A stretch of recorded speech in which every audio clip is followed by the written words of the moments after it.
Jesus' suffering on the cross is a picture difficult to understand. He was betrayed by a friend, arrested and falsely sentenced to death. He was beaten and whipped. A crown made of thorns pressed into his head. Bearing the cross, he stumbled and staggered up the hill to Golgotha. Each step of the journey getting worse, spit on, cursed, and mocked. But Jesus never looked back. He kept going. Jesus could have avoided the cross, called down fire from heaven, or summoned legions of angels to rescue him, to save him. But Jesus was not interested in saving himself. He was all about saving you.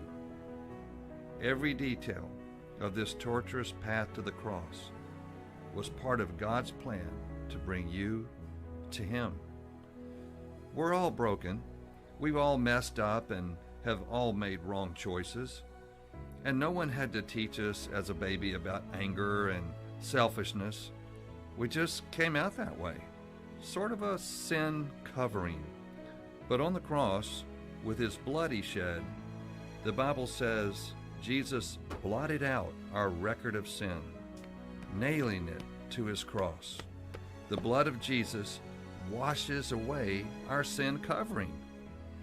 And his blood is our ticket to enter through a new door, a forever relationship door with God. So what do we do with this great news?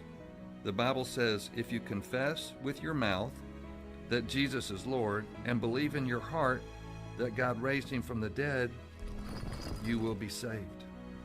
You see, it's not enough to believe in Jesus with just your head. You must believe with your heart. Now, there's just one person alone at the foot of the cross. It is you. What will you say to Jesus? Say, thank you, Jesus, for shedding your blood for me. I'm giving you my heart today, Jesus. I do believe you died for me and that you were raised from the dead for me. Please give me a new heart and a new life right now. God hears you, and he is answering your prayer. The love of God is being poured out within our hearts through the Holy Spirit. All right, I'm going to close this out. And all right, so evidently there's 2 streams maybe going. I don't know if that's the case. Somebody said there's 2 streams. Let me check this out.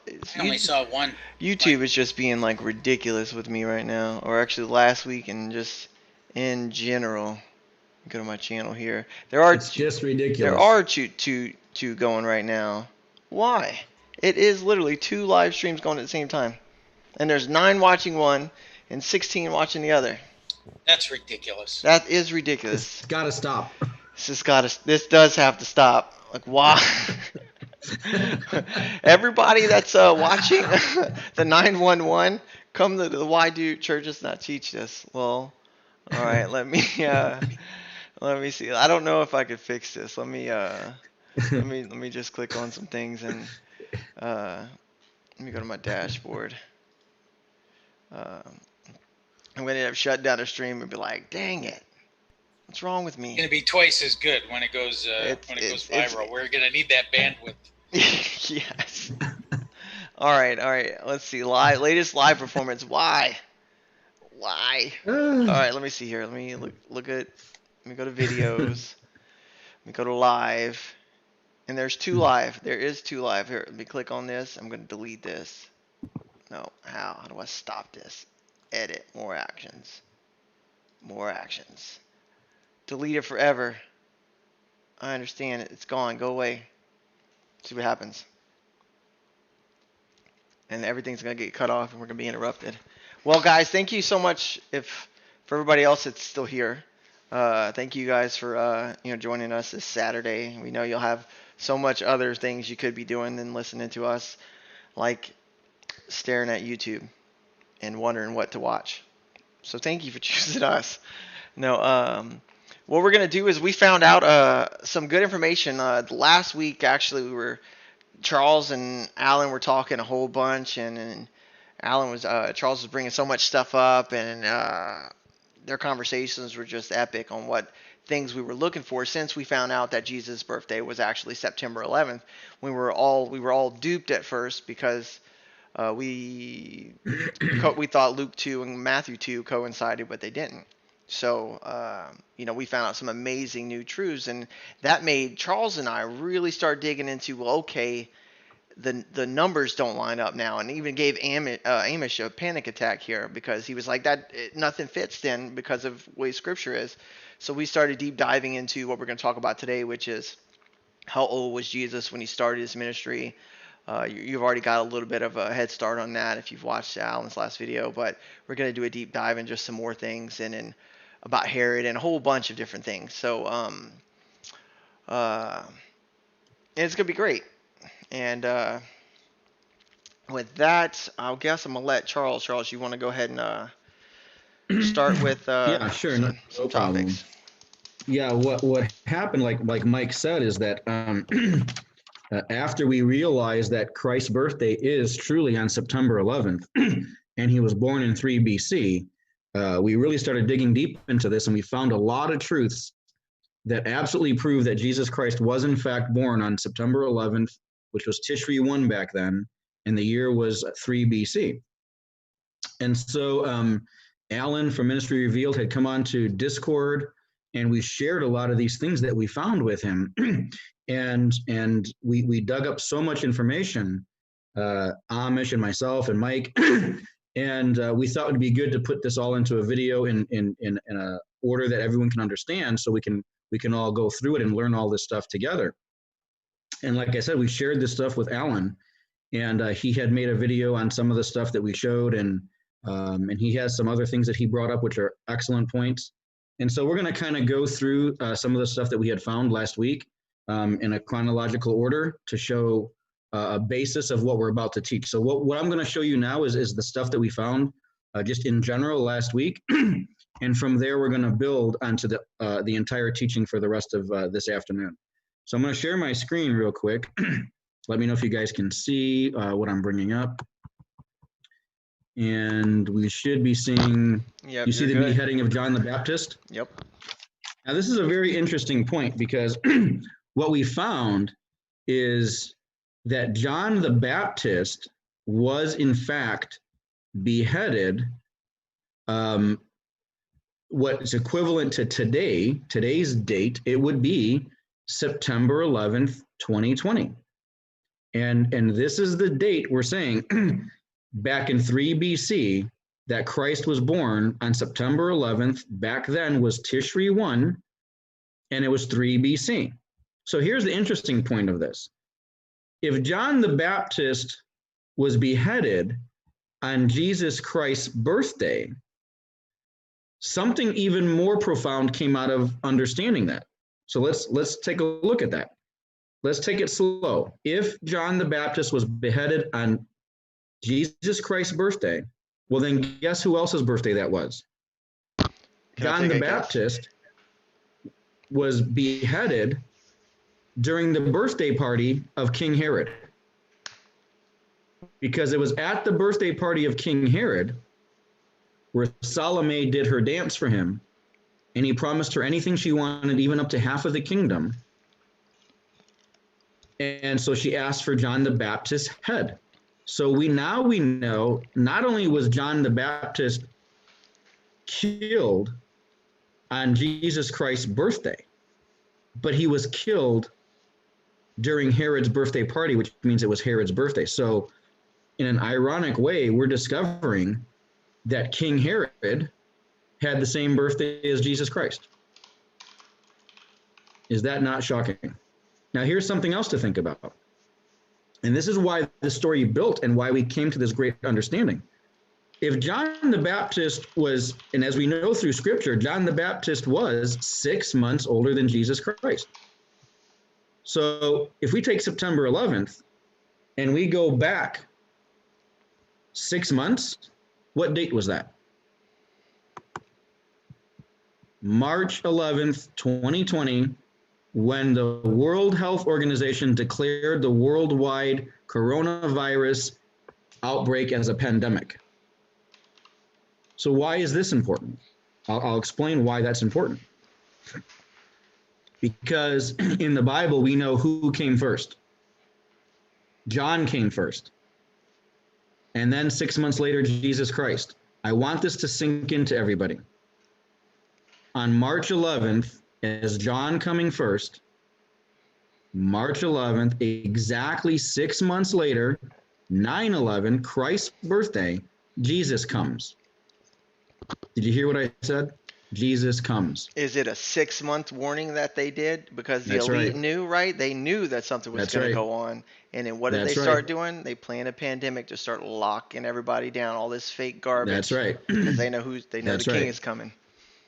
And what's even more interesting is we can now apply this to Scripture, because John did come first, and he did what? He prepared the way for Jesus. Think about what's going on. The worldwide pandemic starts on March 11th, and he's preparing the way for Jesus precisely 6 months later on 9/11, when Jesus Christ appears. I want this to really sink into what we're telling you right now. Okay. He's not coming as Jesus Christ, the Messiah, the Son of Man, the type and shadow of the generation of 40 days is going to be a warning as the Son of Man. Anyways. Correct. And we're going to get into that. That's correct. And so what's more interesting about this is what? What else is March 11th? Well, we know that Israel completed their 70th year on March the 10th. Not that they started their 70th year, they completed their 70th year on March the 10th. And on March 11th, John's birthday, Israel officially turned 71. They started their 71st year. And now we're going into 6 months later from John's birth to Christ's birth, precisely on September 11th. Okay, so can we show that Christ was born on September 11th, 3 BC? Do you guys want a shocker of what we found? Look at what we found. There is information that is now surfacing, and maybe has been surfaced for a while, but we have now found it. And what does it say? There's a cuneiform tablet that was found. And on that cuneiform tablet, it was engraved by one of the Magi who was there when Christ was born. or he came to the site where Christ was born, and he engraved it on a tablet, the exact date and time of when Jesus was born. Look at what it says. This cuneiform tablet, the Magi made at the hour 2008 years ago, can be found in the British Museum. Cuneiform scholars have identified the date on this tablet to be equivalent to September 11th, 3 BC. Luke says the shepherds went to town telling people that they had seen earlier in the evening. People had no electricity in those days and would have been asleep by 7 or 8. Therefore, the birth took place within a few minutes of 6:30 and 7:30 p.m. evening on September 11th, 3 BC. And do you know why that's critical? Because if it went anywhere past sunset in the evening, it would have been Tishri 2.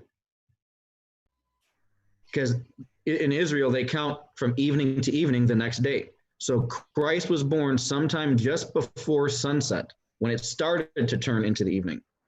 Hey, Charles, if I could interject how important this is, because they didn't engrave this information in stones on people's birthdays as a general practice. If you were lucky enough to survive your first year, then they might give you a name. So the fact that somebody thought this event was important enough to engrave this in stone at the time is as important as somebody's tombstone on somebody's birth is a pretty it must have been a very significant event. Absolutely.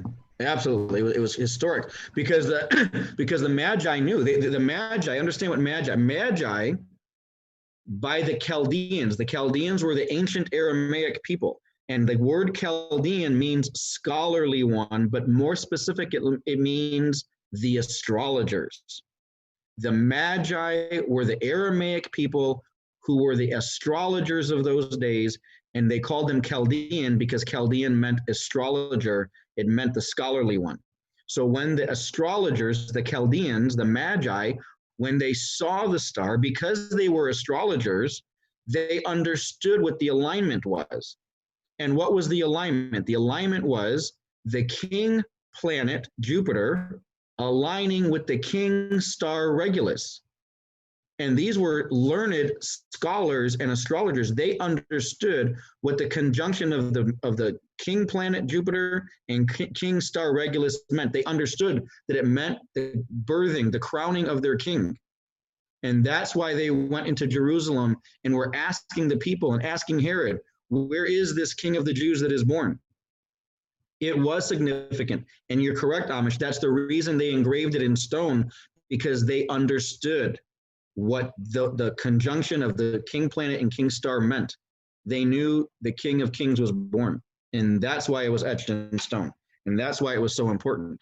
And we have another tab here, which basically shows the same thing, another article. The cuneiform tablet the Magi made at the hour, the other one had a mistake. It wasn't 2008 years ago, it was 2,000 years ago. They made at the hour, they made, when they saw the conjunction, they made it at the very hour that they saw it. 2,000 years ago, along with thousands of others from Babylon, the cuneiform tablet resides in the British Museum.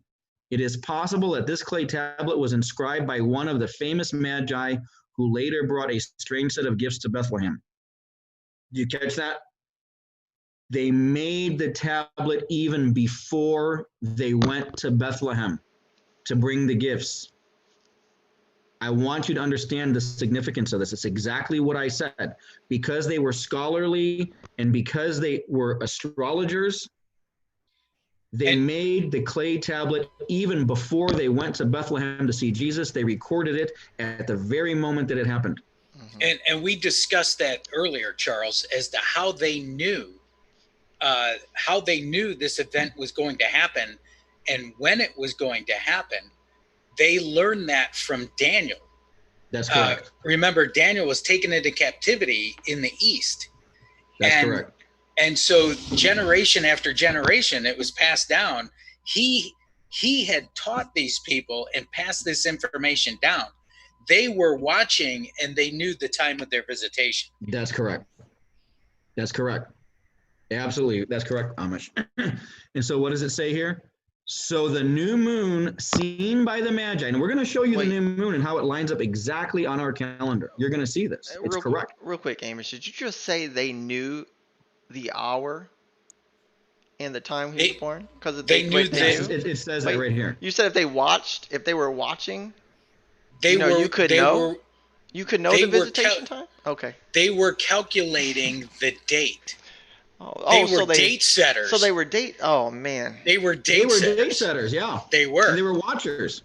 And Daniel told them to do this. Yes. They were watching the dates and they knew. Our friend Daniel was a date setter. I don't want that to go past you. He was a date setter. And he probably caught no end of grief for that either, too, by the way. They were watching the signs in the heavens. They were watching the dates. They were watching the season that they were in, just like we're doing now. Yes. Exactly what we're doing now. And Mike's going to show this on Stellarium in just a little bit. And this is what everybody in chat's doing. Everybody watching, you're doing this. So feel good. You are watching, so therefore you will know the hour, date, time, minute. Well, maybe not the minute. I'm not going to get ahead of myself. But you're going to know, guys. So the new moon seen by the Magi in Babylon at the very moment, catch this, they seen it at the very moment of Jesus being born, is recorded on one of the tablets in London. Cuneiform scholars have identified the date on this tablet as equivalent to September 11, 3 BC. I want it to be clear, even before they saw Jesus Christ in Bethlehem, when they saw the alignment, the conjunction of the king planet and the king star conjoined at that very hour, that's when they recorded the birth. And then they went to Bethlehem to see him. They understood what it meant because they were scholarly and they were the astrologers of the day. Okay, so let's kind of move on from there. So what else do we have? This next thing is really interesting.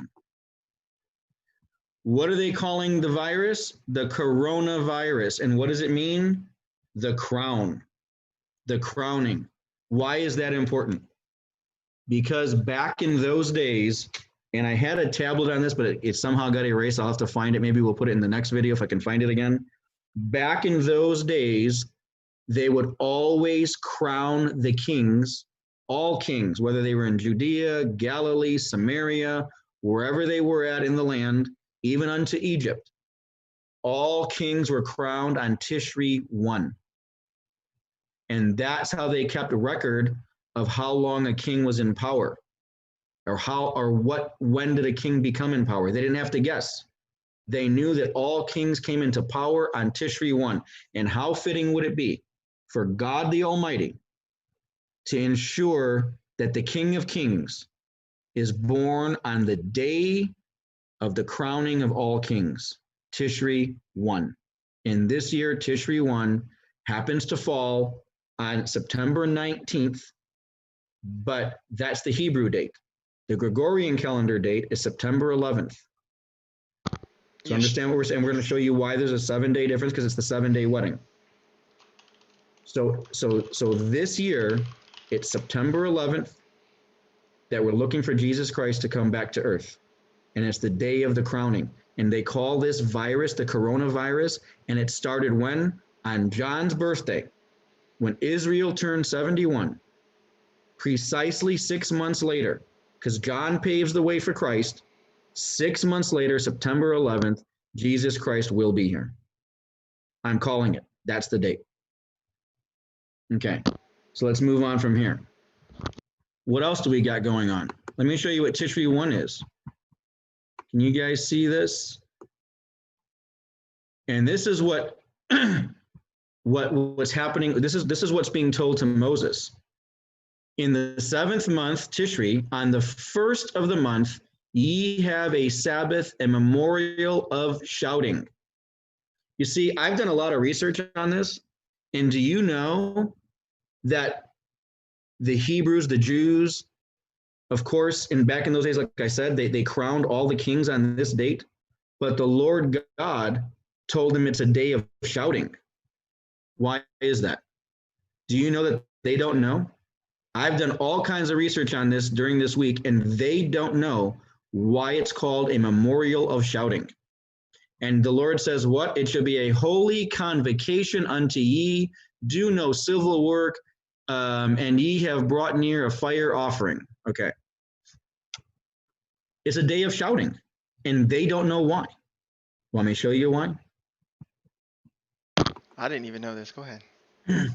Here it comes. 1 Thessalonians. Don't we always go to this when we're referring to the escape? For the Lord himself shall descend from heaven with a what? Shout. On Tishri 1, the day of shouting, with the voice of the archangel and with the trump of God, and the dead in Christ shall rise first. Have we not been looking for this date? I think we just found it. On the day of shouting, the Lord himself will come down with a shout. On Tishri 1, the Lord God made that day himself and called it the day of shouting. Do you think he's going to come down and give a shout on any other day? Nope. He's coming down on the day that he made for shouting. He's coming down on Tishri 1 with a shout. And who's rising first? The dead in Christ. It is very possible that in the blink of an eye, the dead in Christ are gone first, and then we go right after that within probably seconds. Maybe not even seconds. I think we found the date of both at this point. It's the day of shouting. Can you imagine that? I never caught this before until last night. I found this last night. So now let's go on to the next tab here where we're going to show something about Noah, which is interesting. We're now finding out that guess what else Tishri 1 is? Noah's birthday. Noah's Ark and events of the flood, 600th year of Noah to the Rainbow Covenant, Friday, September 13, Tishri 1. Noah's birthday. This DFC date for Noah's 600th birthday. Or this is the date. So we're now finding out, but besides everything else we've learned, that Tishri 1 is also Noah's birthday. And you're going to see when we get into the teaching of Noah today, we're going to show it is his birthday. And he's doing a count from that date. So I think that ends what I needed to show, but I wanted to be clear. One of the main reasons we're going to go into a lot of this stuff, and it's going to be in Amish's part, which is going to be spectacular. I've seen what he's put together. It's actually very shocking and very well put together. We're going to prove to you that it is correct. Tishri 1 is the day that all kings back in those days, they got crowned on Tishri 1. And that's how they, in fact, kept track of who was the king, when did that king come into power, how long was he in power. They used Tishri 1 to mark that date and time. Okay, Mike, that's all I've got on this part here. I'll stop sharing, and you can go on with your teaching at this point. Okay. I will wait for a Stellarium on the. You're going to do that during Noah? Yeah, I'm going to do the Stellarium thing. I'll cue you in when I get to Noah, and we'll do that. But right. You're going to do your little part now on. Yep. I think it's Christ's birth, the time of that. Yes. Can you see? Yes. Yep. Awesome. All right, so we didn't show this, but I'm gonna go ahead and show this now. So just to make a distinction, it always starts Matthew, Mark, Luke, and this is how the church usually teaches. Like, oh, Matthew.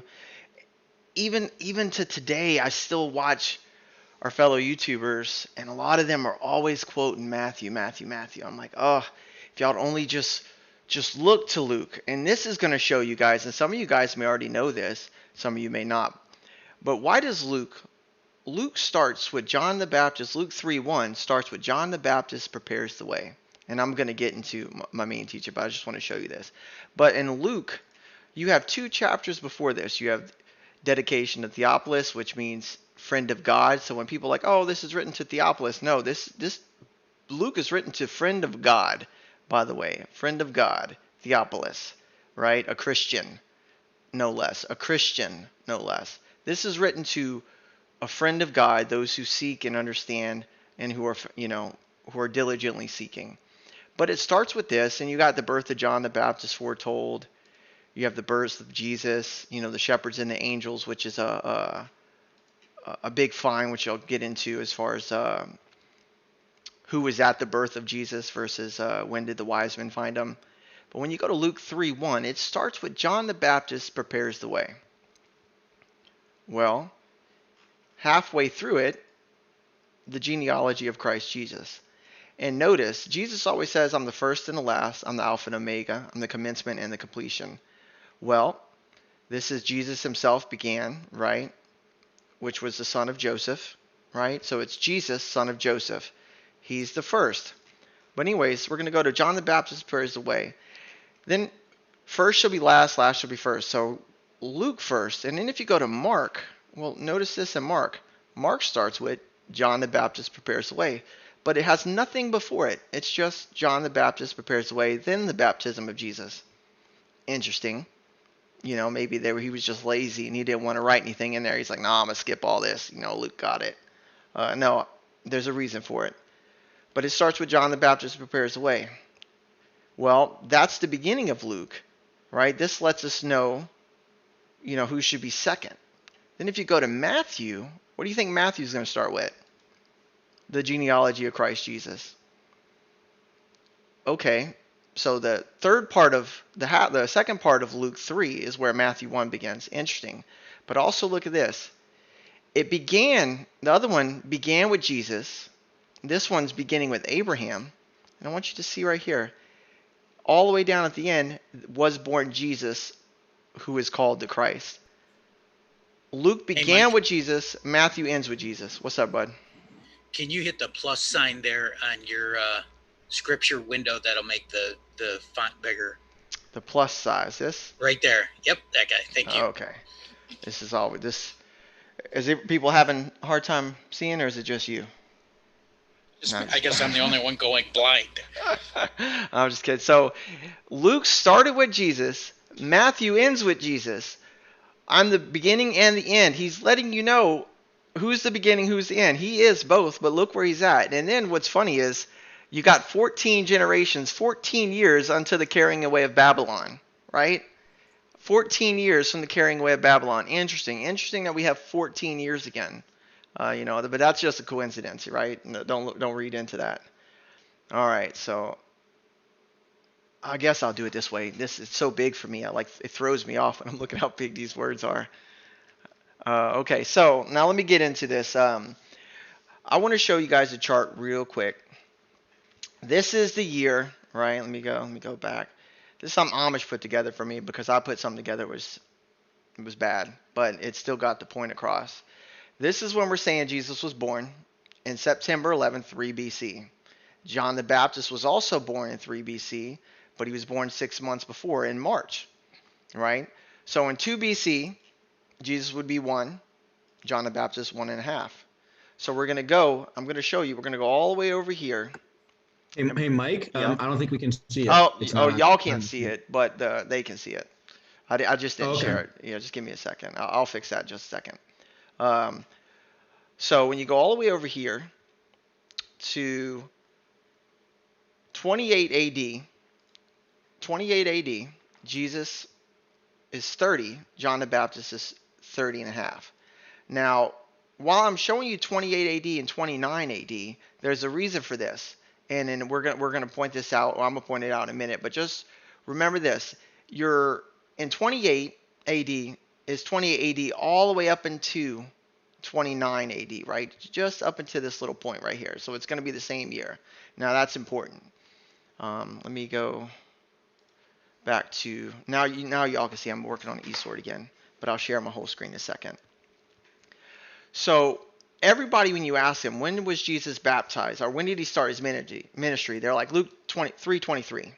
And when you go back and read it for yourself, you realize that that's not what it's saying at all. It doesn't say anything about him beginning his ministry, right? Because you have several stories that tell you my time is not yet come, right? So if his time is not yet come, why are people saying he began his ministry as soon as he was baptized, right? That this would have been his time full come. Well, it's not. This is just when he was baptized. And again, it says began to be about 30 years of age. So this is letting us know around September 11th, this could have been around September 14th, but he was 30 here on this was his birthday. He was baptized. And John the Baptist was baptizing. They're together. There's a reason why I'm saying they're together, right? That comes into later. But John is baptizing Jesus, right? So now I'm going to shrink this out just so I can look real quick. I'm going to go to John real quick. John. Let me go to Mark. What was it? Mark 6, I believe. Or 5. Or is it 4? Am I Mark? Yeah, I'm looking for the death of John the Baptist. Which one is that in? Why can I not find it? Oh, I'm sorry, guys. It was Matthew. John the Baptist, right? In Matthew, death of John the Baptist. Now, this is what we were talking about earlier. Herod's birthday was kept. The daughter of Herodias danced for them, and it pleased Herod. This was what he was telling you about. Charles was telling you about earlier, right? And what did she want? Well, her mother told her to ask for John the Baptist's head because of he didn't agree with their marriage, and Amish is going to show you why earlier. They have a messed up family tree. But John the Baptist is killed on his birthday, and we know that's September 11th, and it's also Jesus Christ's birthday. So just tying in some more nuggets here for you.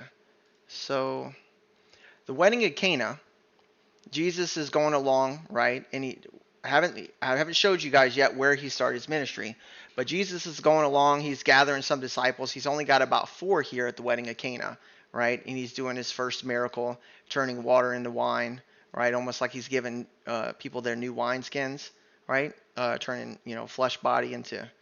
That's the type of shadow I put there. This could be our wedding, where we're getting made new. But notice how he says, in this story, he's like, mine hour is not yet come. So we know that Jesus has already been baptized, and it's the 3rd day since he was baptized, actually. This story is actually coming after that, but his hour is not yet come. Okay, interesting. So, John 7, now the Feast of Tabernacles was at hand. So what's going on? We know the first time Jesus and when John baptized Jesus, it was Jesus' birthday. They were together on September 11th.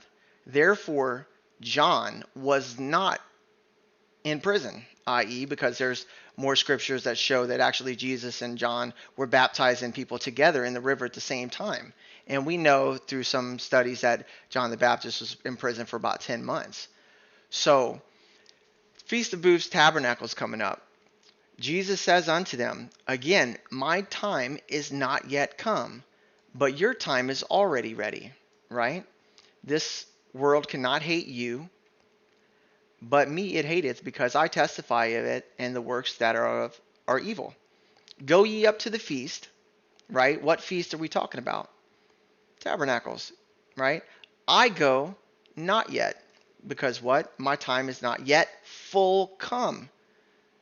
So if his time's not yet full come, so we already know there's a year's gone by before he starts teaching, before he starts doing anything. He's just, this whole time he's growing greater than John, because John said, I must diminish so he can increase.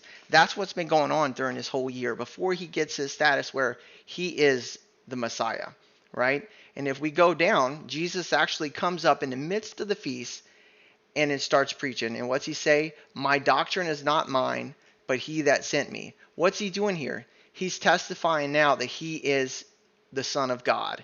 His time is now come. Notice earlier where it says it's not full come, right? Well, now he's full come and he's preaching the kingdom of God and he's telling them, hey, I am the Son of God. Why do you hate me? You hate me without cause. Y'all know the whole story. I don't want to go. But this is just proven that it's almost a year past. Actually, it was a year past, before he started his ministry. Jesus did not start his ministry when he was baptized. And this proves it. It's truly amazing. I just can't even go into it much. But let me get to one last thing. So let me go to, was it Matthew 2? Or was it? No, was it Luke? Which one was it where it showed me the 15 years of Caesar Augustus? Charles. Is that Luke 3:1? Was it 3? Yeah, it's 3:1. Okay. I'm sorry here. Yeah, Luke 3:1. When you look here, now in the 15th year of the reign of Tiberius Caesar, the 15th year, we got to pay attention to this, the 15th year of Tiberius Caesar. What's going on? The same time at the 15th year is John baptizing. John's baptizing. So this is letting us know the 15th year of the reign of Tiberius Caesar. Well, when did Caesar Tiberius start his reign? Let me reshare my screen with you guys so I can do the all. Screen 1. Is it 14 AD? Yeah, so I just wanted to reshare so y'all can see now. So, Tiberius started his reign in 14 AD. And if he started his reign in the 14th year, right? We go 15 years. 1, 2, 3, 4, 5, 6, 7, 8, 9, 10, 11, 12, 13. Oh, I was supposed to count this 14. This is year 1, 2, 3, 4, 5, 6, 7, 8, 9, 10, 11, 12, 13, 14, 15. Did I do that right? Yes, that's correct, Mike. Okay, anyway, so because look whose birthday it is, and look how old they are. Yeah, if you look at his birthday, this is his year. This is when John started and Jesus was baptized, yes. But this is the beginning of the 15th year, the beginning. It goes all the way to 29 AD, right? So this was the beginning of the 15th year. People always assume, no, the 15th year ended here, and therefore it would have made Jesus older. But no, it starts here, and it goes all the way to the end. So this is a start, and when you complete it, they're still in this category. And Mike, you can prove that by going to Luke 3:23, and it shows you that Jesus is 30 at this point. Yeah. So when you go here, Luke 3:23, this is his birthday. On his birthday was he baptized. He was 30. John is 30 and a half. And it says Jesus himself began to be about 30 years old. Correct. That puts it in the time of Tiberius Caesar's 15th year. Jesus Christ was 30. So now we're gonna watch this. So if he was baptized, guys, at 30, knowing that John baptized him at 30. John was not, and this is his birthday, September 11th. I'm just beating this into the ground real quick. John was with Jesus. He was not in prison. However, on the next 9/11, the next birthday, which would have been Tishri 1, we know it was Herod's birthday, right? That's and correct. He beheaded John. That's correct. We know John was killed at September 11th, right? It's that, so therefore we know when Herod's birthday was. September 11th. So if we look at it now, Jesus started his ministry when he was 31. This is first year, second year, third year. To 33 AD, he was 34 and a half. You would see that time frame right here. Again, it's all the way to the end. So Jesus, actually, we've been duped forever. And they always said, oh, he's 33 and a half, and Jesus was born at Christmas, and, the wise men showed up on his birthday. They saw the manger. No, none of that's true. None of that's true. And why? I'm going to go ahead and show this again. We're going to go to Luke 2. The only people to show up at his birth at the manger was the shepherds. The shepherds show up at the manger. They're not, if you read this story, guys, there is nothing in here about the shepherds following a star. They're actually sitting by a fire trying to get warm with the little she-goat, or little baby goat in one of the guys' laps. And angels appear unto them and say, unto you this day a child is born, the king, right? That's it. They go and see him in a manger. When you go to Matthew 2, the wise men visit, right? What happens first? They actually says, now when Jesus was born in Bethlehem in Judea in the days of Herod the king, behold, there came wise men from the east to Jerusalem, saying, and read this, where is the king? Where is he that is born King of the Jews? We have seen his star, and it is the east, and we are come to worship him. King Herod had not known about this. He's shocked. He's like, what?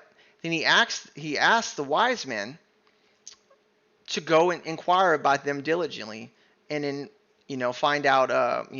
He's shocked. He's trying to figure out, where's this king? How do we miss it? It's because the wise men were watching. They weren't. So in verses 2, 5, and 6, what Herod does first is he asks the scribes and the priests, what does this mean? Mm-hmm. And then tell Herod it means that there's a king born. And he says, where should this king be born? Because you got to understand, the wise men came to Jerusalem and they were talking to Herod and the people saying, hey, we saw this star. Where is this king? And now Herod is perplexed. And he's saying, what do you mean, what king? So Herod then asks the priests and the scribes, where is this king? Where should he be born? And then the scribes and the priests tell Herod, in verse, I think, 5 and 6? Yeah. The priests and the scribes tell Herod, well, this king should be born in Bethlehem. And then Herod turns to the Magi, the wise men, the Chaldeans. He turns to the scholarly ones, the ones that are what? They're learned and scholarly in the signs, because they are astrologers. Astronomers. So astronomers. You said astrologers. Yeah, astronomers. Sorry, not astrologers, astronomers. He now, once he finds out that the child should be born in Bethlehem, in verse 7, now he goes back to the Chaldeans, the Magi, and he asks them, hey, when did you, he's inquiring now. When did you see this star? When did that happen? Exactly. Go ahead.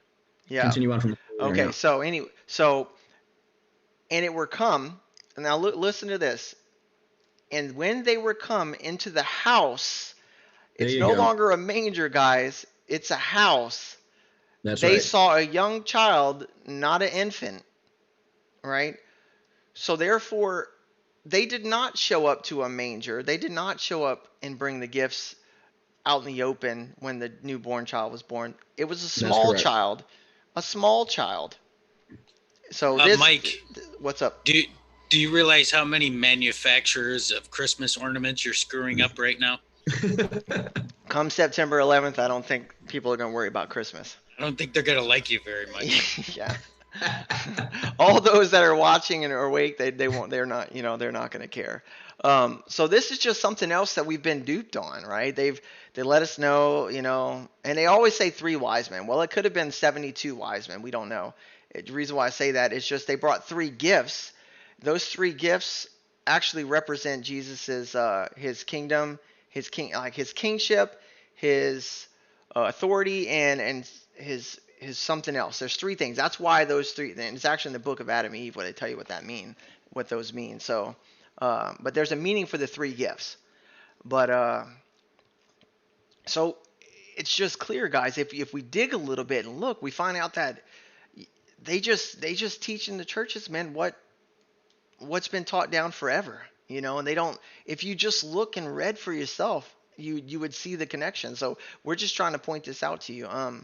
So I hope we kind of cleared it up, showed you, and it's not like blasphemy where they're like, what do you mean he didn't start at 30? What do you mean he's 34 and a half? Well, I mean, the Bible doesn't lie. It says in the 15th year of the reign of Tiberius Caesar, there's a date we can start with. We know when it was Herod's birthday. We know when John the Baptist was killed. We know when Jesus was baptized. And we also know when he said his hour is full come. Right? It wasn't full come until the next Tishri 1 when it was close to Tabernacles, right? So when it was close to Tabernacles, my time has not yet come. He's saying it here. My time is not yet full come. Well, clearly he hasn't started his ministry until he openly tells himself he is the Son of Christ and he is only doing the will of the Father that sent him. This was a year later. So don't get mad at me. Just read the Bible for yourself, and then let every man be a liar. Prove it for yourself. Anyways, that's all I got on this topic. I just wanted to beat that into the bush. Charles, did you want to jump into Noah's story right now, or? Yeah, let's get into the Noah story. But I'm going to start it with a couple of things so we can give a precursor of what we're going to do here. And I say this with great humility. What happened last night, what I'm about to teach, I wasn't going to teach today. I was going to just go over a couple little things, maybe 10 minutes on Noah. But now it's probably going to turn into, 45 minutes at least, because grab your popcorn. What I'm about to teach, get the popcorn and Coke, because this is going to be a jaw dropper. What I'm about to teach, I didn't even know myself until last night. And I went into prayer. Not about this. I was just praying in general, and and then I just asked for some guidance on how I would teach that 5-minute slot on Noah, and that's all it was going to be, 5 or 10 minutes on Noah, just a couple quick things. And I prayed about that, and I sat at my computer, and it didn't take more than a minute, maybe 2 minutes max, and then I saw the answer pop off the screen when I pulled up eSword. The immediate answer came flying out at me, and then I quickly realized that just about every interpretation of Noah that's ever been taught is not all incorrect, but pretty much incorrect. And for the first time ever, I think you're about to witness the way the real story of Noah really, truly plays out, because it's been misinterpreted for at least the last few thousand years. And I'm going to prove that the entire story of Noah has been misinterpreted, because it's not what we all think it is. Guess what it is? It's in order. Everyone thinks Noah's jumping around here and there, and maybe there's some other story going. Yeah, there is 2 stories going on in Noah. I want to clarify. I'm not saying there isn't. There's the story that when Christ says in Luke that he'll be here as in the days of Noah, that's the first story. And then it also plays out again in Matthew's time when the Lord returns to earth. There's a type and shadow of the Noah story going on in there, because Christ did say the same thing would happen in Matthew's time. So there are the 2 separate stories. However, Here's the one thing everyone's misinterpreted: the order in which the story is told.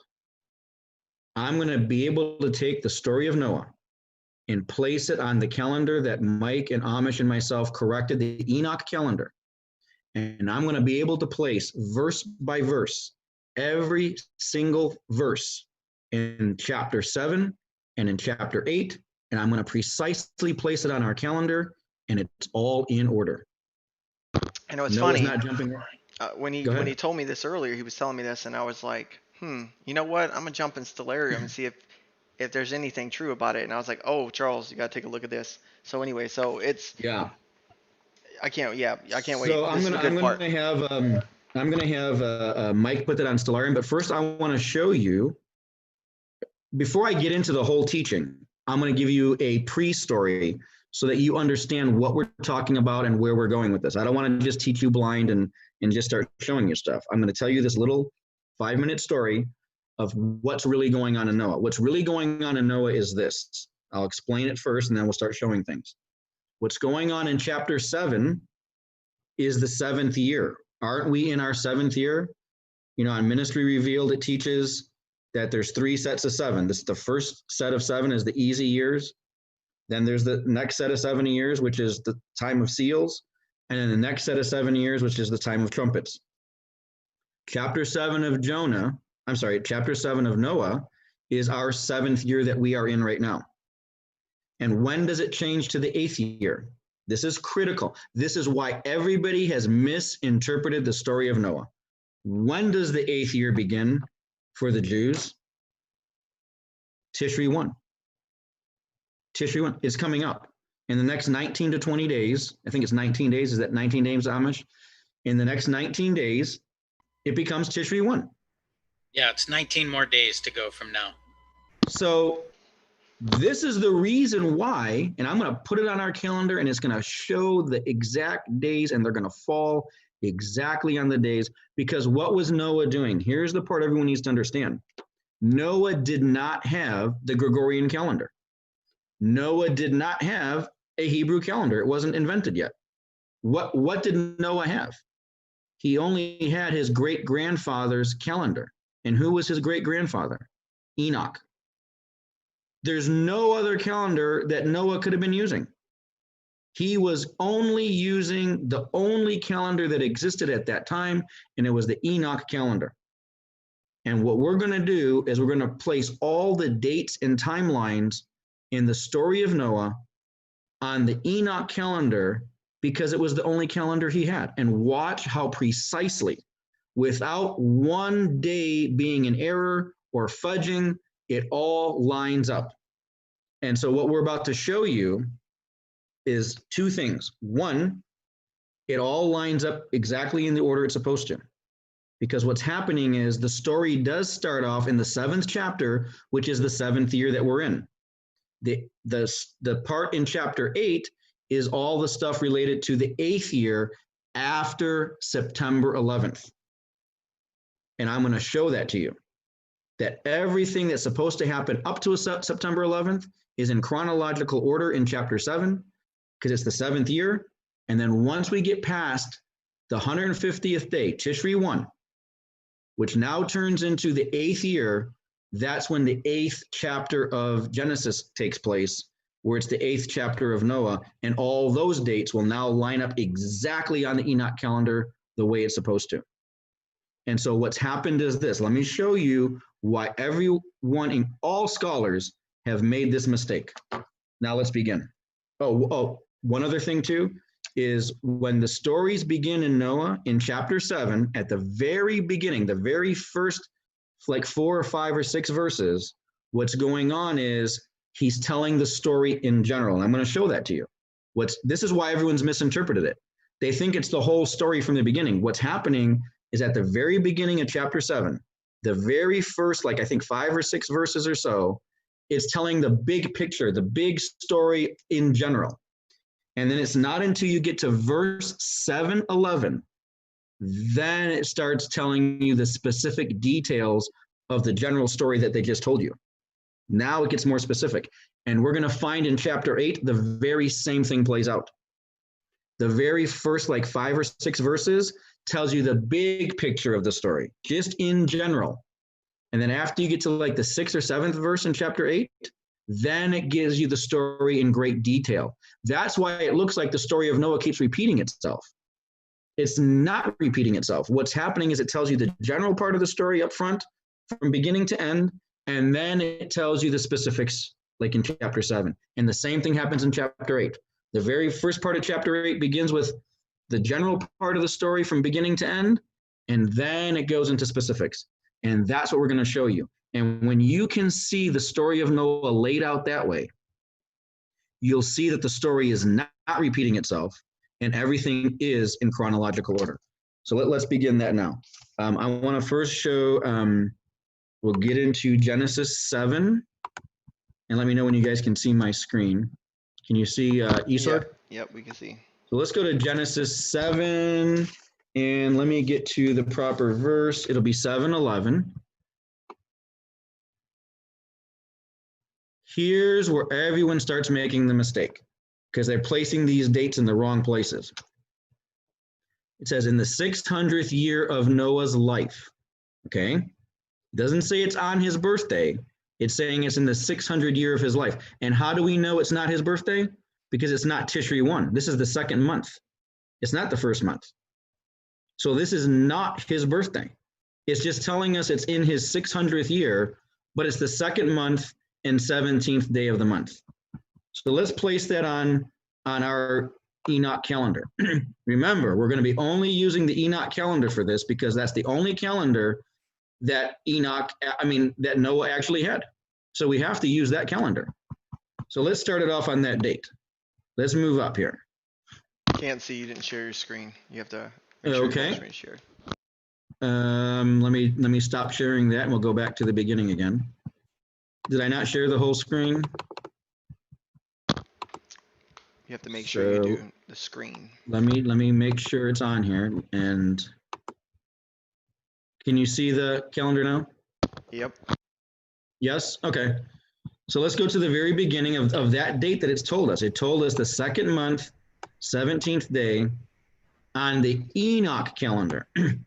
So this is the Enoch calendar right here. This 364 day that I'm pointing to is the calendar of Enoch, and it's the 364 days of the sun count. Okay? And what day did Noah record the date in his 600th year? He recorded it on the 2nd month, 17th day. So that's day 1 of his journey. This is Genesis 7:11, Noah's 150 days. So right here, I got it in this little tab. It says this is the 2nd month, 17th day, which is the 600th year of Noah. And it's what? It's the 7th year. This is why we're finding it in chapter 7. It's the 7th year. It's the current year that we are in now. This is our 7th year, and we're going to be going into the 8th year after Tishri 1. Like on the Hebrew calendar, it's 5780 right now. The year in the Hebrew calendar is 5780. When Rosh Hashanah comes around in the next 19 to 20 days, that's Israel's new year, and they're going to turn to what? 5781. 57. So it's going to be a year change. So now we know this is the date that the story of Noah starts. Watch this. So now let's get into the next part of why I'm saying people have made a mistake about this, of what's going on. What people normally do now is they want to get into the verse in chapter 8.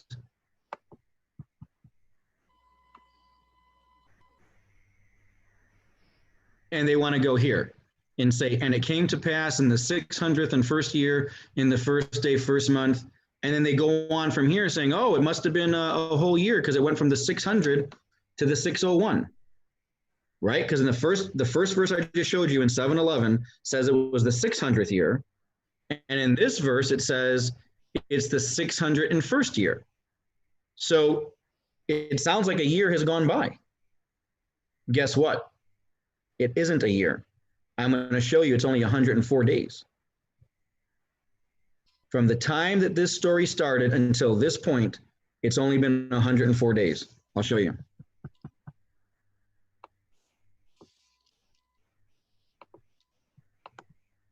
So when we start from where we were, right here, second day, 17th, second month, 17th day, and this is the start of the story. Remember, this is day one of when the story started, and it's the 7th year. It's the 7th year, right? When does it change to the next year? Here it comes. The next year starts right here, Tishri 1. This is Tishri 1. And what does it say in that verse that I just showed you? The 600. Genesis 8:13. In the first month of the first day of the month, the waters were dried up from off the earth, and Noah removed the covering of the ark. This is Tishri 1. It's only been how many days? 104 days. It hasn't been a year. What happened is the year changed. It changed from the 600th year to the 601st year, 104 days later. It's 104 days later is when this event is taking place. We went from year 7 to year 8, right? This new year, what happens on this new year? It changes from 5780 to 5781. And what's going on? Why does it say in the first month, first day of the month, the waters were dried up off the earth, and Noah removed the covering of the ark? He removed the covering of the ark. What is the ark a representation of? The ark is a representation of Jesus Christ. He's our Savior. We get saved by being on the ark. We get saved by Jesus Christ. If the covering is removed, then what? Jesus is the ark. The covering is removed. He appears. His covering is removed. He now appears on Tishri 1. That's almost a mic drop moment, but go ahead. Yes, first day. Remember we taught this in our last video? It's the first day when Christ is here for his 40 days. Right? What did this say? First 7 years are now complete. We went from chapter 7 in Noah, the 7th year, and we're going into now the 8th year. Tribulation begins. Jesus' 40 days begins. The covering of the ark is removed. That's exactly what Noah is telling us. The covering of Christ is removed, and now he appears. That's what's going on. The story of Noah has been interpreted wrong for thousands of years. And this is just the beginning. I haven't even gotten into the main teaching. I'm just showing you why it's been misinterpreted. Let me show you where the real year ends. And this, I might put it on Stellarium. I'm going to show you why it is a year, but this is not the point of 1 year. It's the point of only the first 104 days. And this is from the day that it began. It began on the second month, 17th day. But what is that day? It's the 150th day of the year, starting from when the beginning of the beginning of Enoch calendar. The beginning of the Enoch calendar starts on April 23rd, 2020. This is the first day of the first month of the year, right? And this is day 1 on the Enoch calendar, day 1. And when you count 150 days, and I'm going to show you where this actually says it in the story of Noah. We're going to get to that. That first 150-day count ends on that same date, Tishri 1, when the covering of the ark is removed, when the covering of Jesus Christ is removed and he appears. But it's the 104th day from when the story started. It's the 150th day on the Enoch calendar, but it's the 104th day from when the story started. And now it's the new year. And at this point is when chapter 8 actually begins, because it's the 8th year. Now I'm going to show you in Scripture now, where it shows the other date that everyone's misinterpreted. Here it is. It's coming up. And this is chapter 8. Now, remember, this is the 8th year. So this event should take place after the 8th year begins. Not now. We're in the 7th year. This event in verse 8:14 should take place sometime after Tishri 1. After Tishri 1. And what does it say? In the second month, on the 7 and 20th day of the month, the earth was dried. So second month, 27th day. in the 8th year, not this year, in the 8th year, coming up after Tishri 1, this event of the earth drying up should take place in the 2nd month and the 27th day. Now let's look at that on the calendar. And we're going to prove it was exactly 1 year of the flood. So he's telling us to go to the 2nd month, 27th of that month, and the earth was dried up. Where did we start? Where did day 1 start from? Right here. On the 2nd month, 17th day of the month, which was the evening of June 7th to the evening of June 8th. That's the beginning of day 1. So you got to go from June 7th evening to the evening of June 8th is day 1. What was the thing we just read now? Genesis 8:14. Here it is. 2nd month, 27th day of the year. No, it's now the 8th year now, because we've gone past, right? Because in order to get to the 2nd month, 27th day, here's what happened. I'm going to show you. I want to go through this step by step. It's important to understand this. When we got to Tishri 1, the 8th chapter begins now in Noah. It's the 8th year. So what's happening now? Well, what's happening is we're going through the rest of these days now. You see these day counts here? We're now going through the rest of the year. We're going down. We're into October. You see October over here. And then you're going into November, because this is all the 8th year now. The 8th year has begun. We're going into December. We're going into January. We're going into February of when? 2021. We're in the 8th year. 2021 is the 8th year. It's Noah's 8th chapter of Genesis, right? And so we're going all the way down into March. But now I'm going back up here just to show you how it's rotating. It's now going to rotate. And think of this as 2021 now. And what day is that? What day does this show up? So this should be 2020. So instead of looking over here and seeing 2020, this should be like 2021. So now it's rolled over to the next June. This is June 2021, 2nd month, 27th day in the 8th year.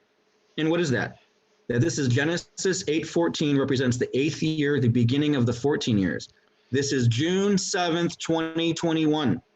When you look at the Hebrew calendar and you go to the 2nd month, 27th day, it's June 7th, 2021. Let me show you.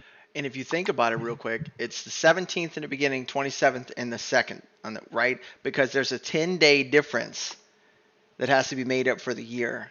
And that's correct. And in a little bit, I'm going to prove it in Stellarium, right? That's absolutely correct, Mike.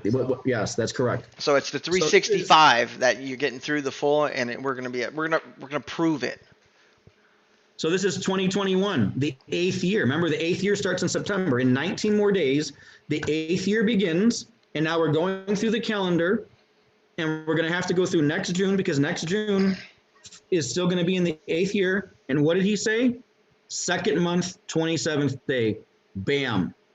It's 1 year exactly. 1 year exactly from when the story first began.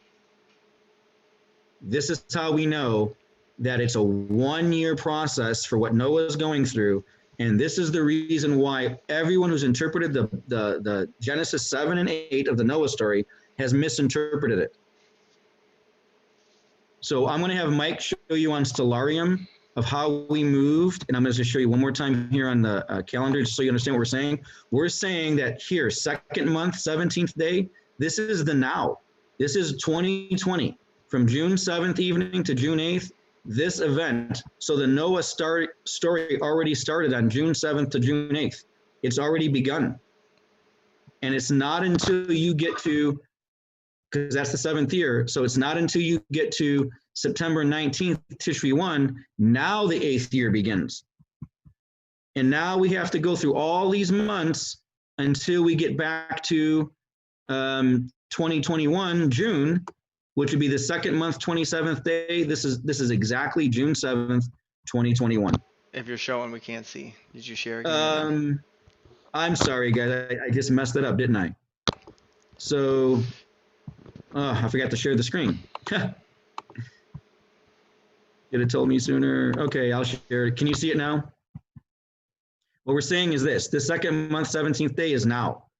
It's June 7th, June 8th, 2020 is the first day the Noah story started. And it's not until you get all the way into September, which is 104 days later. So at 104 days, This is the 104th day. It's Tishri 1. Now the 8th year begins. Now the 8th chapter of Noah begins, starting at this point. And so you have to go through the rest of the calendar, all these other months, which is the 8th year. And then you cycle back into 2021, and we're going to act like this is 2021. We don't have it on our calendar yet, but we're going to act like this is 2021. And he said, now it's the second day, 27th month, when the story is now over with. And this is June 7th, 2021, exactly what I just showed you on the calendar. And so we're going to have Mike walk through that June 7th, 2020 to June 7th, 2021 on Stellarium and show you how accurate this is. All right. Can y'all see that? Can you see that fully? Yeah. Yes. All right. Let me get it. Just date and time. All right. So, we put some stuff up there so you guys can see. All right. Let's go find. Where's my son? All right, guys. Let me go back. So we're going to go back, and I'm not going to go in too deep into this, just real quick, just so you guys can see how the Enoch calendar works. So the Enoch calendar, when it's first month, second month, the first month is Aries, second month is Taurus, third month is Gemini, fourth month, fifth month, and so on. We're always told to start in Aries.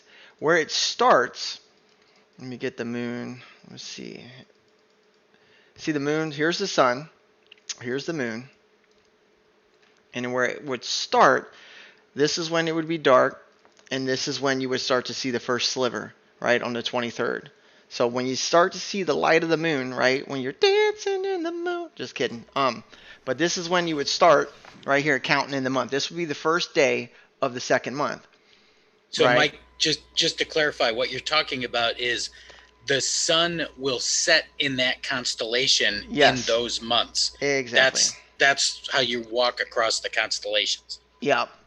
So the sun will, it'll be, so every day of the month, right, when it's in a constellation, like you always know where the sun's going to rise and set, it'll be in Aries or it'll be in Taurus. So you could always know, you could, look like a scholarly man and be like, the sun is setting in Aries tonight. Just kidding. Don't do that. So this would be the first day on the 23rd. Then what did he say on the second day? And we're going to go ahead and say that this is the 7th year. 2020 is the 7th year, right? Because we know that the type and shadow of everything that we're seeing, right? What happened will happen again, right? There's nothing new under the sun. You can go read Ecclesiastes if you want to. It tells you that. So everything that did happen before, everything will happen again. So this is the first day. Then we're going to go to the 17th day, right? So 1, 2, 3, 4, 5, 6, 7, 8, 9, 10, 11, 12, 13, 14, 15, 16, 17. Oh, wait, I got to get into the second month. I'm sorry, guys. Let me get to the second month real quick. I'm going to show you guys. That was the first month. This is the second month. This is where the second month would begin right here. This is day 1 again. So once the moon passes the sun, and now the sun will be setting in this constellation for this month. Now we're in the Sabbath. That was the first month. This is the second. Now let me recount. This was day 1, 2, 3, 4, 5, 6, 7, 8, 9, 10, 11, 12, 13, 14, 15, 16. Now it goes from the 16th to the 17th. You could say from the 7th to the 8th. I'm in the evening time. But it would be the 7th to the 8th, right? But here it is, June 7th, right? So this was showing up on their screens, Mike, because I'm not seeing that. Yeah, we're not seeing what you're showing. They can see. I don't know why. For some reason, when I do this, and can you see now? It refreshes for you guys, like when I click on it for some reason. But I think they can see. Okay, as long as they can see. Let me wait. That's all that matters. I'm gonna just wait and pause. Have you guys been able to see? Or do I got to redo it all over? Chat. I'm waiting to see.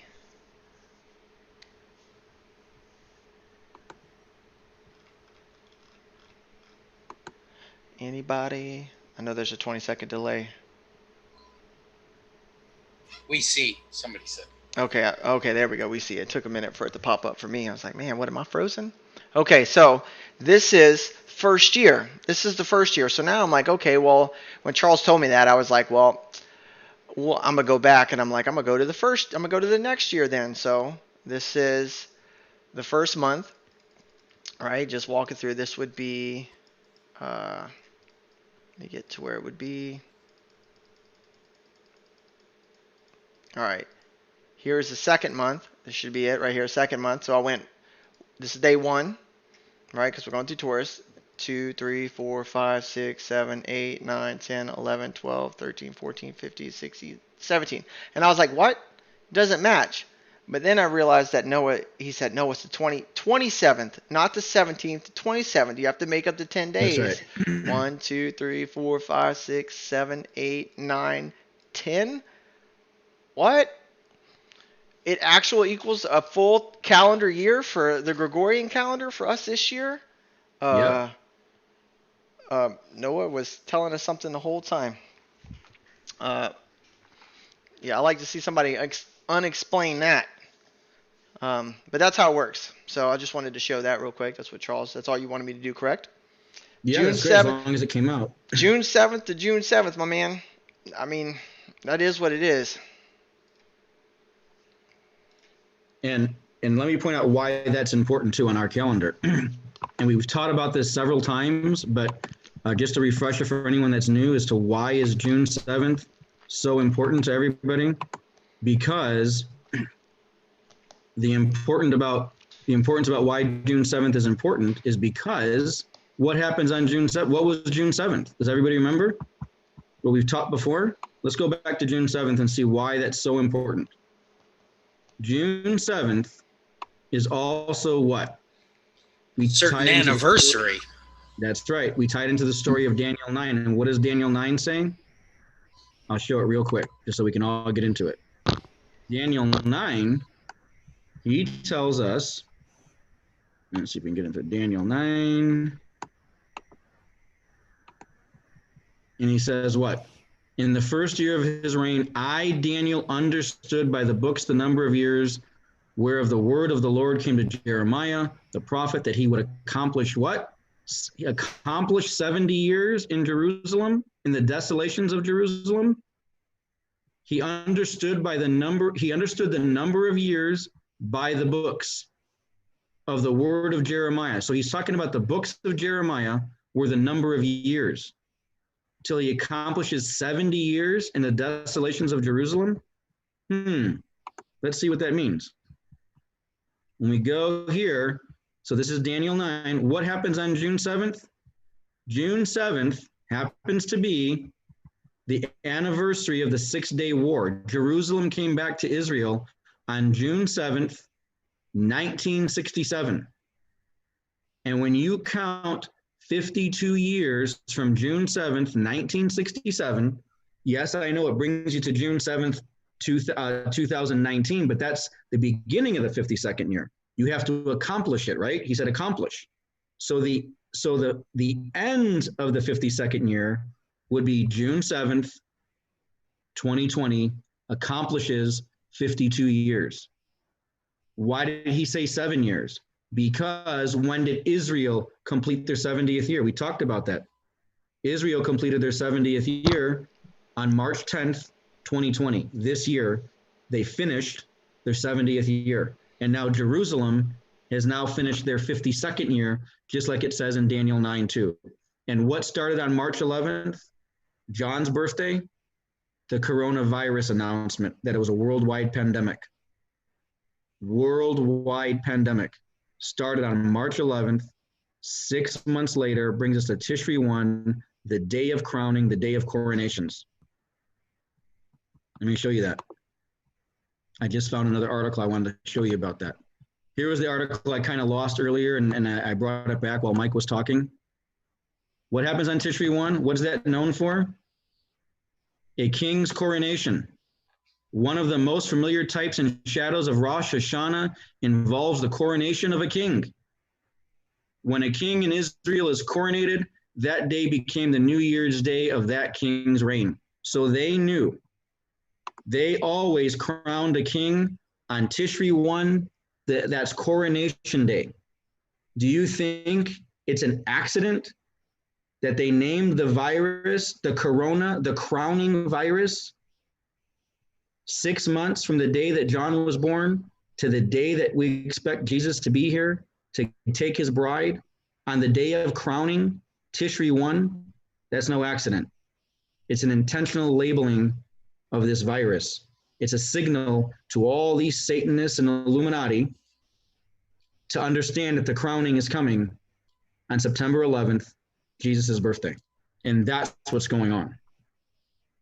So with that being said, I thank you, Mike, for bringing it on Stellarium, because what you just showed is exactly the premise that we're starting with, that the story of Noah has always been misinterpreted, and that it's not until you get to September 19th, which is Tishri 1, this is when the 8th day, the 8th year begins.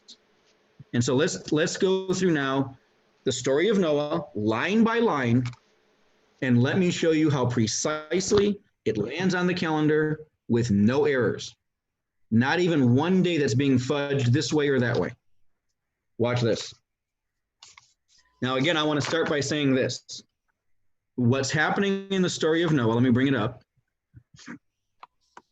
If you can remember this next thing I'm about to tell you, you'll understand if you read the story of Noah yourself after this teaching, you'll understand and you'll see it clearly. It'll jump out at you. What's happening from verses 1 through 10 is he's giving a general overall story. It's like what I'm doing with you right now. I'm giving you a general overall story, and then I'm going to give you all the specifics. And watch how this plays out. It's exactly what I'm saying to you. You'll see it. And it's the same thing in chapter 8. The first several verses is just the general story, overall, big picture. And then the next several verses, he gives you all the details of the story. So let's go through it. Remember, these first several verses is just the general story. So what's happening? The Lord said unto Noah, come thou and all thy house into the ark. Right? It sounds like at this point, he's calling him into the ark. Well, he is, but he's just giving you the general story. So we know in general, the Lord's calling Noah into the ark. That's in general. Then he's taking all the beasts into the ark. He's lining them up. And then in general, the Lord is saying, yet 7 days, I'll cause it to rain. And then 40 nights, there's going to be, 40 days and 40 nights, there's going to be rain upon the earth. Okay? This is in general. And then in general, he tells them it's going to be the 600th year of Noah. He'll be 600 years old. And then in general, Noah's going into the ark and his wife and his sons, and they're loading up the ark. Well, didn't they just say that back here? That he went into the ark? Why is it repeating itself? Because it's a general story. He's telling the story in general. This is what's happening. This is what's going to happen. Okay? And there they went in. See, again, one more time, it's repeating that these animals are going into the ark. Well, it already said that. It already said that back here, where they're going into the ark. Again, he's telling the story just in general, that this is what's going to happen, right? It's not until you get here. Because remember, over here, what did it say? It said it was the 600 year, Noah was 600 years old. It's just telling you in general, he's 600 years old. But once you get to verse 11, this is the great details, which is going to prove out everything I'm telling you and how it lands on the calendar. Now the story is going into a day by day count, verse by verse count of the specifics of what happened in the 7th year. This is the 7th chapter. And so now we're going to go, this is starting the 7th year. Okay. Okay, so what happens in verse 7:11? This is critical to understand this part of the story. In the 600th year of Noah's life, in the 2nd month, the 17th day of the month. Now the story is specific. It's no longer just the 600th year of Noah. He's giving you a date. It's saying in his 600th year, not his birthday. His birthday is Tishri 1. It's saying in the 2nd month, 17th day, which Mike just showed you on Stellarium, is June 7th this year. And we showed you why June 7th is important. It's Israel completed their 70th year, and now Jerusalem completed their 52nd year, just like Daniel 9 said they would. And it's this date. It's this date. 2nd month, 17th day of the year. It's the evening of June the 7th. We just showed this to you. It's starting on that day that Daniel 9 told us it would start. We have just now tied these two together. This is Daniel 9. This verse is Daniel 9. They both give us the start date. And what happens? In the same day, the fountains of the great deep were broken up and the windows of the heaven were opened. Something's beginning that day. Why does it tell us that the floodgates or the fountains were opened and the heavens were opened and the fountains began in the great deep? You want to know why? I'm going to show you why. Watch how this plays out. And the rain upon the earth was 40 days and 40 nights. In the selfsame day entered Noah. Wait a minute. Over here, it's telling you, wait a minute. This is where it's confusing everybody. Why does it say on this date, the fountains of the great were broken up, and then it rained 40 days and 40 nights, but then in this next verse, it says, in the self-same day, Noah and Shem and Ham and Japheth and the wife, they entered? How could they be entering the ark if the flood already began? This is what's confused scholars for thousands of years. And right here, right now in this moment in time, it's going to be revealed why.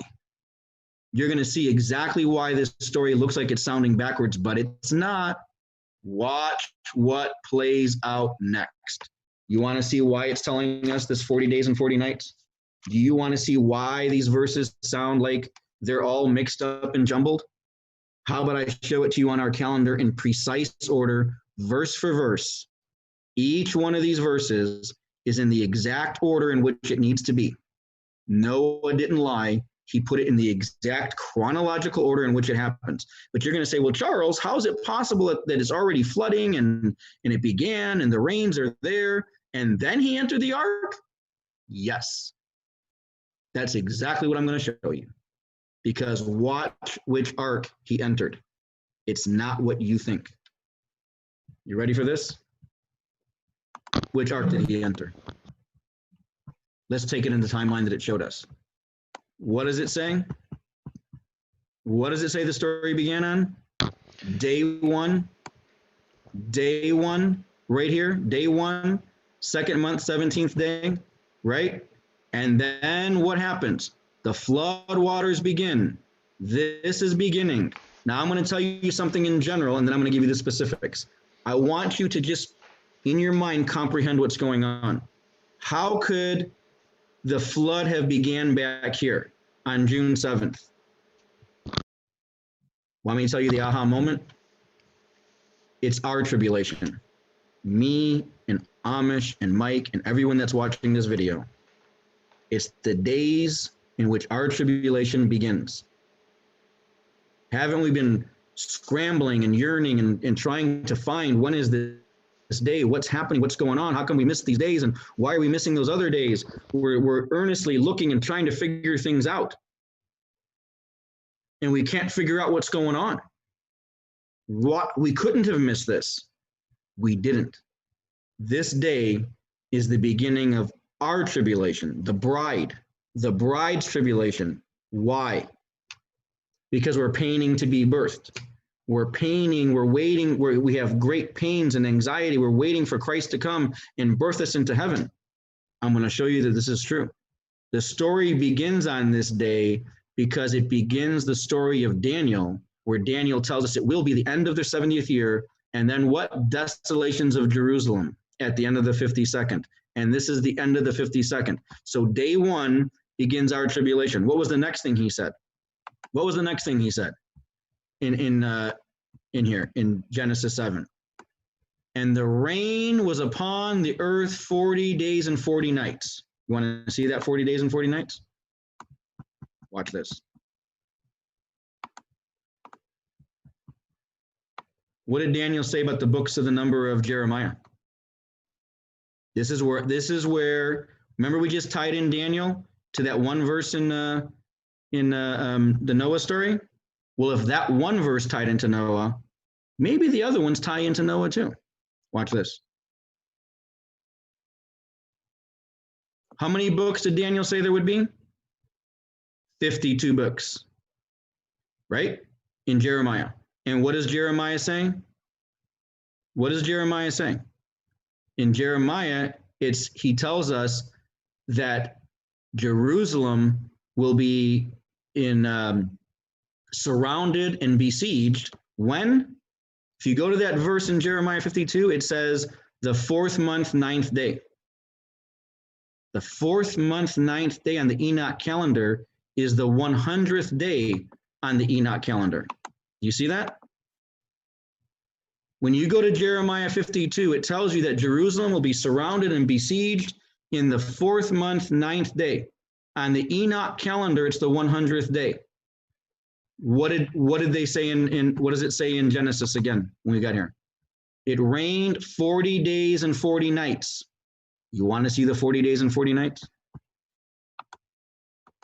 This is Jeremiah 52, like Daniel told us.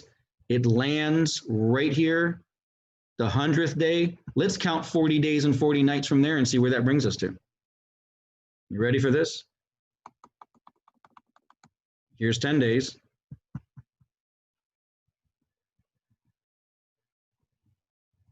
Here's 20 days. 30 days. What's the 40th day? September 9th. Genesis 7:12. 40 days and 40 nights. The 40th day would be the evening of September 9th. Why does it say 40 nights? This is the 40th day. When's the 40th night? The evening of September 9th going into September 10th. Escape. When you go from evening to evening, when you say night, that's why he says nights, because it's not the day of the 40th day. It's the night of the 40th night, which goes into the 41st day. And what is that? What is that? The night before Christ is born.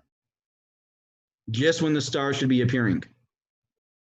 It's going from evening to evening into September 11th on the 41st night. That's why he says 40 days and 40 nights. That next night is the eve of when Christ should be born. There it is, the wedding, the escape. That's what's Noah talking about. That's exactly what's happening in that verse. So you say, why does it say now here in the next verse, in the self same day that Noah and Shem and Ham, Japheth and his sons and Noah, wife, they entered the ark? Yes. Why? Because who's the ark? Who's the ark? Jesus Christ. Day one of the wedding, Jesus Christ being the ark, they entered him. Remember, the covering is revealed. Here it is, September 11th, the wedding begins.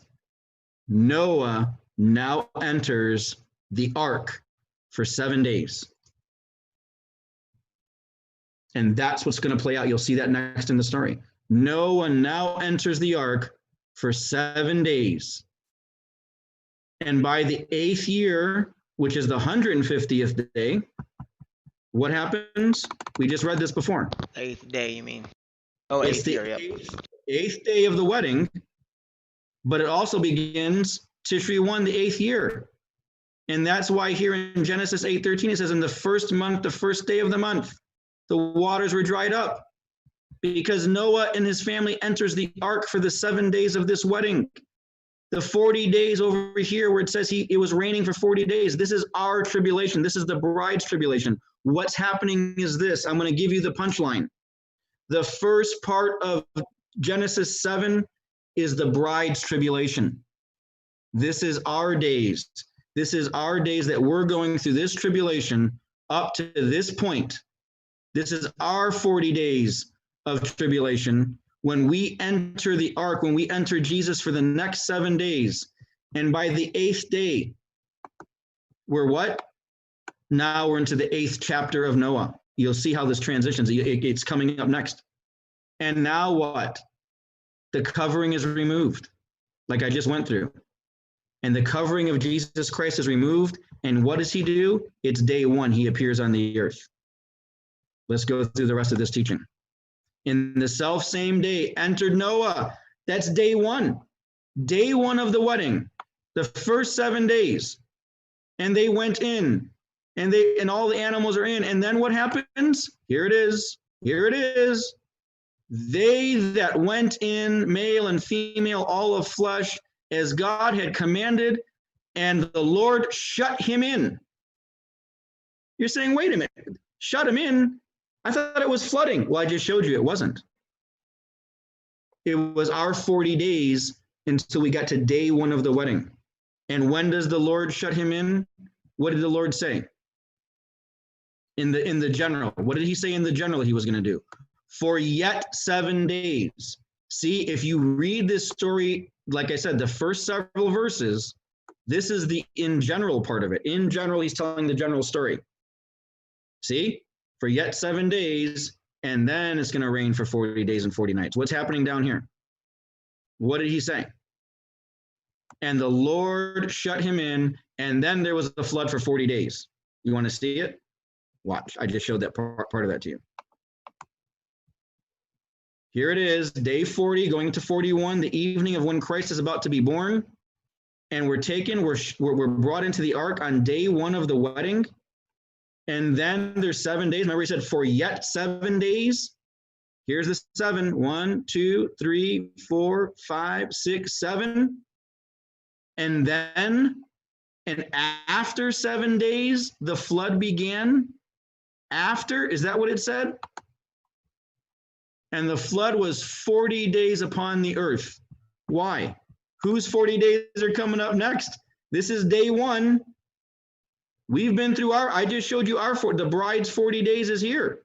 Now we're getting onto the ark for 7 days. We're with Jesus for 7 days. The ark is a representation of Jesus Christ. And we're on that ark for 7 days until Tishri 1, the 8th year begins, which is the 8th day of the wedding. And Christ is here. The next 40 days begins. That's exactly what this verse says. They were shut in. They're shut in the ark. And then there was 40 days on the earth. This is the next 40 days of whose tribulation? Those that are left behind. This is the start of their tribulation. Remember what I showed you before? 2nd month, 17th day. That was the beginning of our 40-day tribulation. That was our time. We're going through all this pain and suffering and wondering, where's Christ? How did we miss the day? We didn't. That was the bride's tribulation. And now at this point, after we're shut in after the 7th day, then the 40 days begins. That's exactly right here on the calendar. After 7 days, we're shut in. We're with the Lord. And what happens? The 8th day begins the 8th year, Tishri 1. It's the first day the Lord is here for how long? Follow the column down. He's here for how long? 40 days. And that's exactly what that verse just told us. 40 days. Oh, this gets better. We have just started now. Watch how good this gets now. Now that you get the basic understanding, watch the rest of this story play out exactly on our calendar. Here we go. What's going on next? What's the next thing? And the waters prevailed upon the earth 150 days. Let's follow that. What was the first thing it just told us? They're shut in after the 7th day, then 40 days, and then what? The waters were prevailed to the 150th day? Let's look at that. Here it is. Let me bring it down just a little bit closer, and right here. This is the verse it starts with. Genesis 7:12, 40 days and 40 nights. Remember the 40th night? The evening of Christ's birth, we're into the wedding. And it says, in the self same day, Noah and the family, which is the bride, us, enters the ark. Here it is. This is the verse. And then what? Verse 7:16, the Lord shut them in the ark. Who's the ark? Jesus. Then Genesis 7:17, 40 days begins. It's right here. We just read that.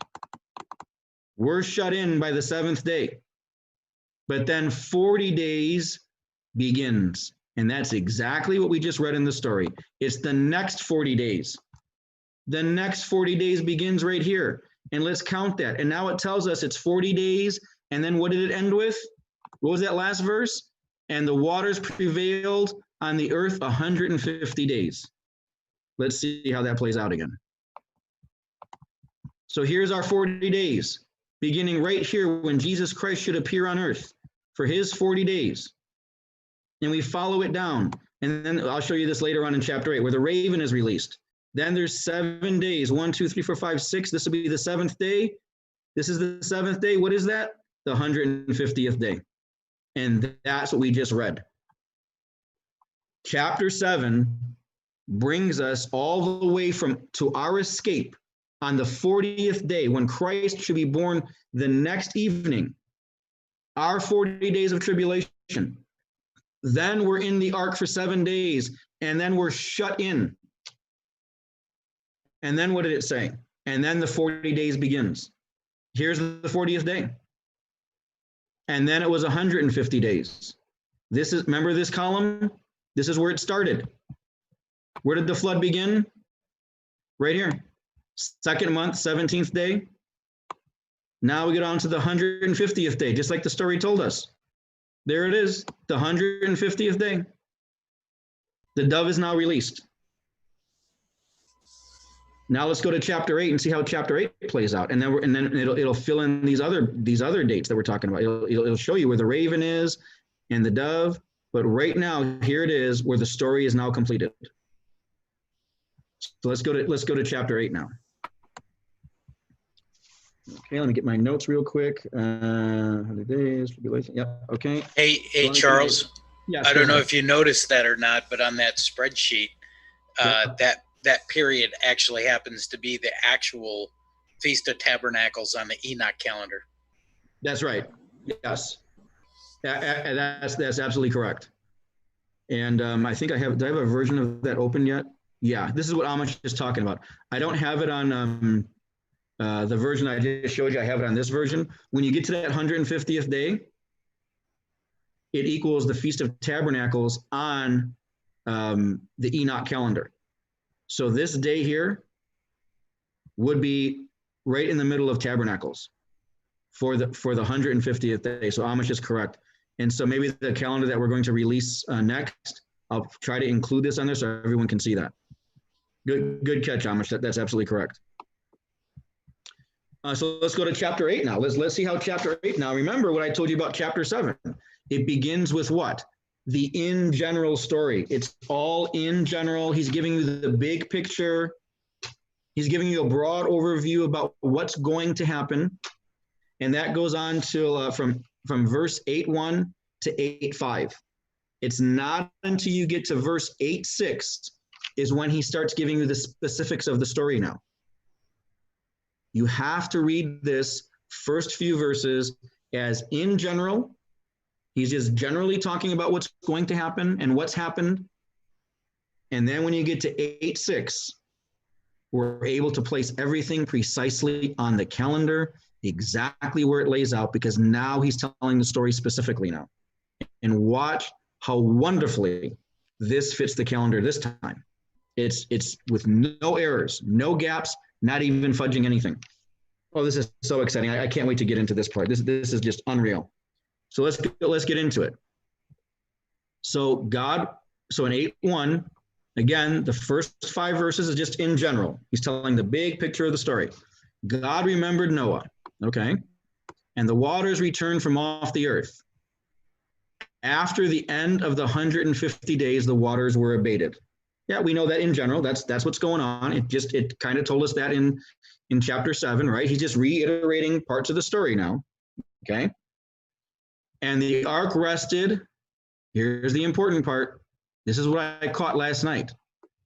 And the ark rested in the 7th month, on the 17th day of the month. Has anybody in history that you know of been able to point to what this day is and why is it here? Oh, I found it last night. And it's shocking and prophetic as to exactly where it falls. And Mike and Amish have no idea because I didn't even show them this yet. They're about to be surprised like everybody else. How Remember, dare you?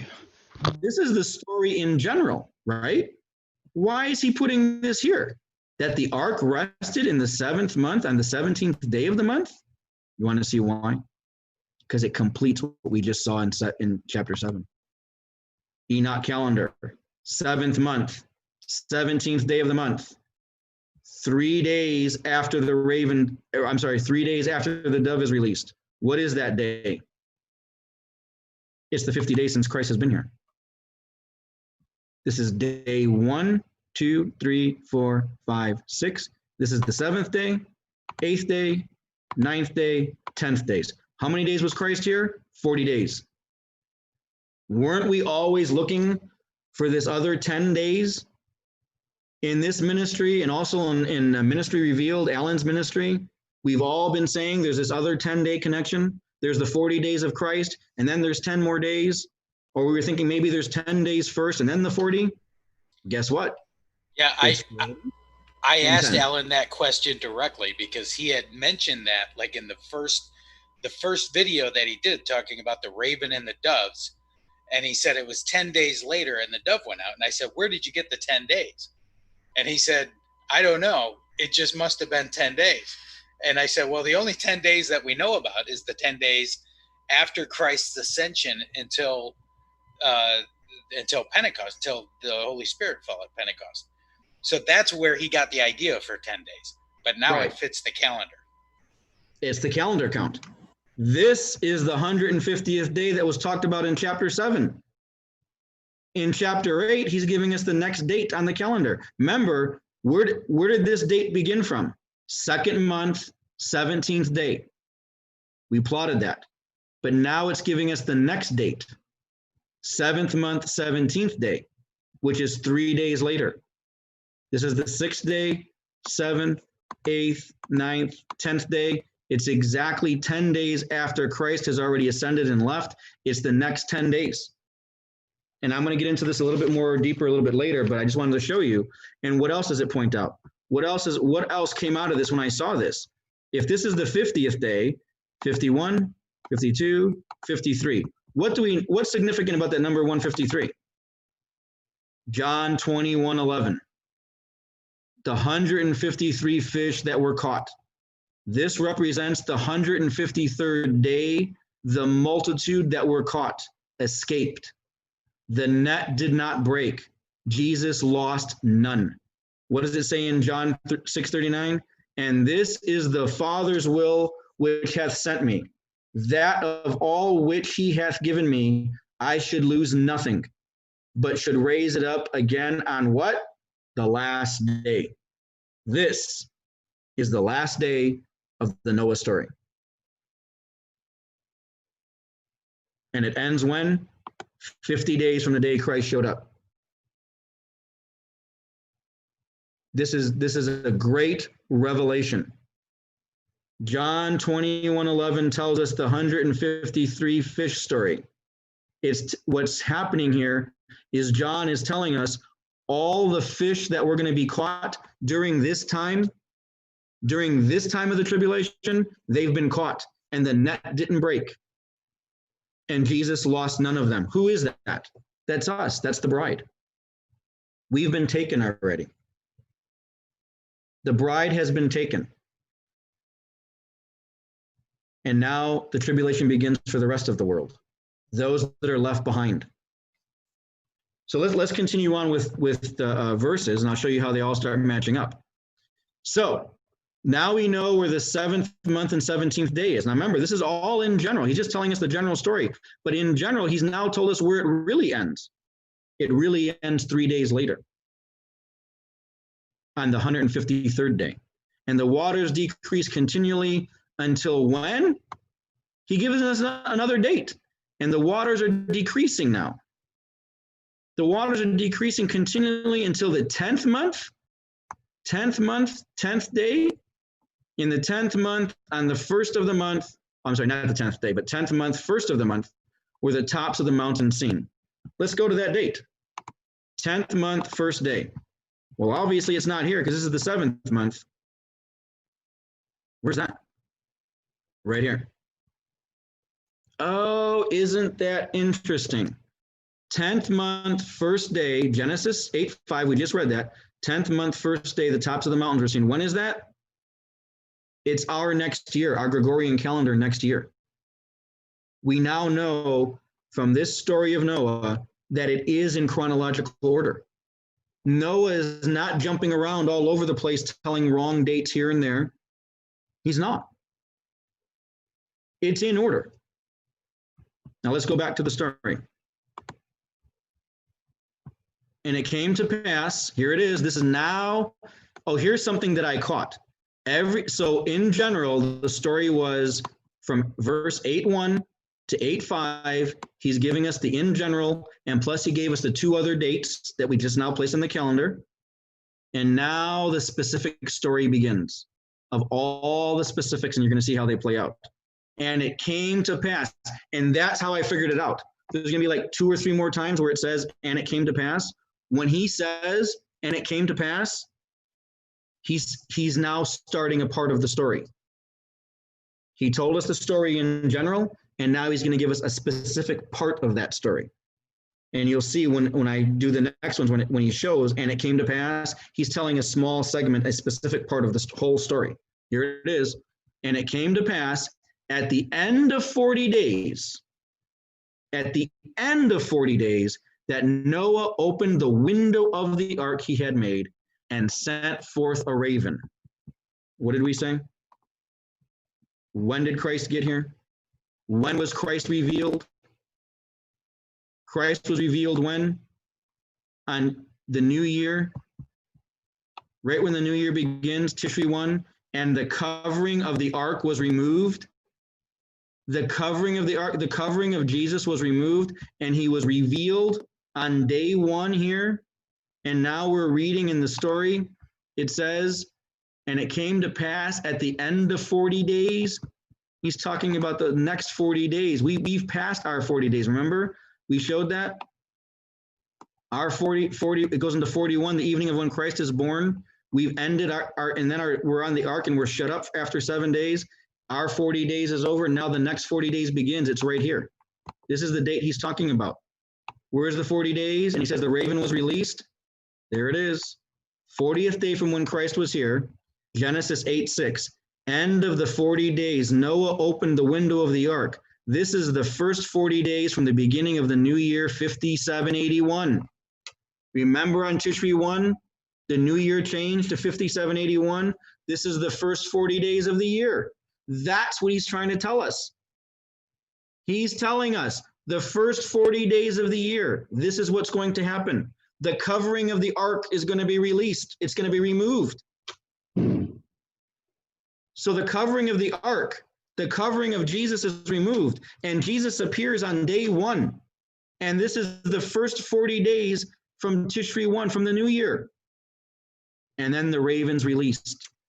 It's exactly the story we've been looking for, that Christ will be here for 40 days, and then the raven's released. It's very, very precise. Watch how the rest of these verses play out. He opened the window of the ark. Remember, the covering of the ark was gone. He removed the covering of the ark a few chapters ago. But now what? I mean, not a few chapters, a few verses ago. Then it was 40 days, and then what? The raven was released. I just showed that to you. So what happens next? And he also sent forth a dove. We have the dove being released here on day 7, because as we know, there's been some prior teachings that the Hebrews, the Jews even follow, that the releasing of doves happens on the 7th day. But I'm going to show you in Scripture that it is true, right here. Because what does it say? It doesn't tell us the 7th day here. It just says he released the dove. But what does it say later on when he releases the second dove? And he stayed yet other 7 days. So if it's an other 7 days, that means the first one was released on 7 days. What does it say about the third dove? And he stayed yet other 7 days and sent forth the dove. So he's released both of these doves on the 7th day. what tells us that this dove wasn't released on the seventh day? Because it was. And because we know our calendar is precise so far right up to this point, we count 7 days, and it's the 150th day. On the seventh day, the dove was released, and that's exactly what we read in that verse in Genesis in 8:3. Christ leaves the earth on the 40th day, right here. In Genesis 8:6, when the windows of the ark were opened, and the raven is released. Genesis 8:7. Then after 7 days, the dove is released. What 7 days later? The 150th day. Genesis 8:8. The story plays out as the days of Noah beginning on the second month, 17th day of the month, on the Enoch calendars we showed you. Remember this column began on the second month, 17th day, and it ends in 150 days. There it is. It ends on this 150th day because it's the seventh day. And now we know why it gets down to the 153rd day. Because it's what?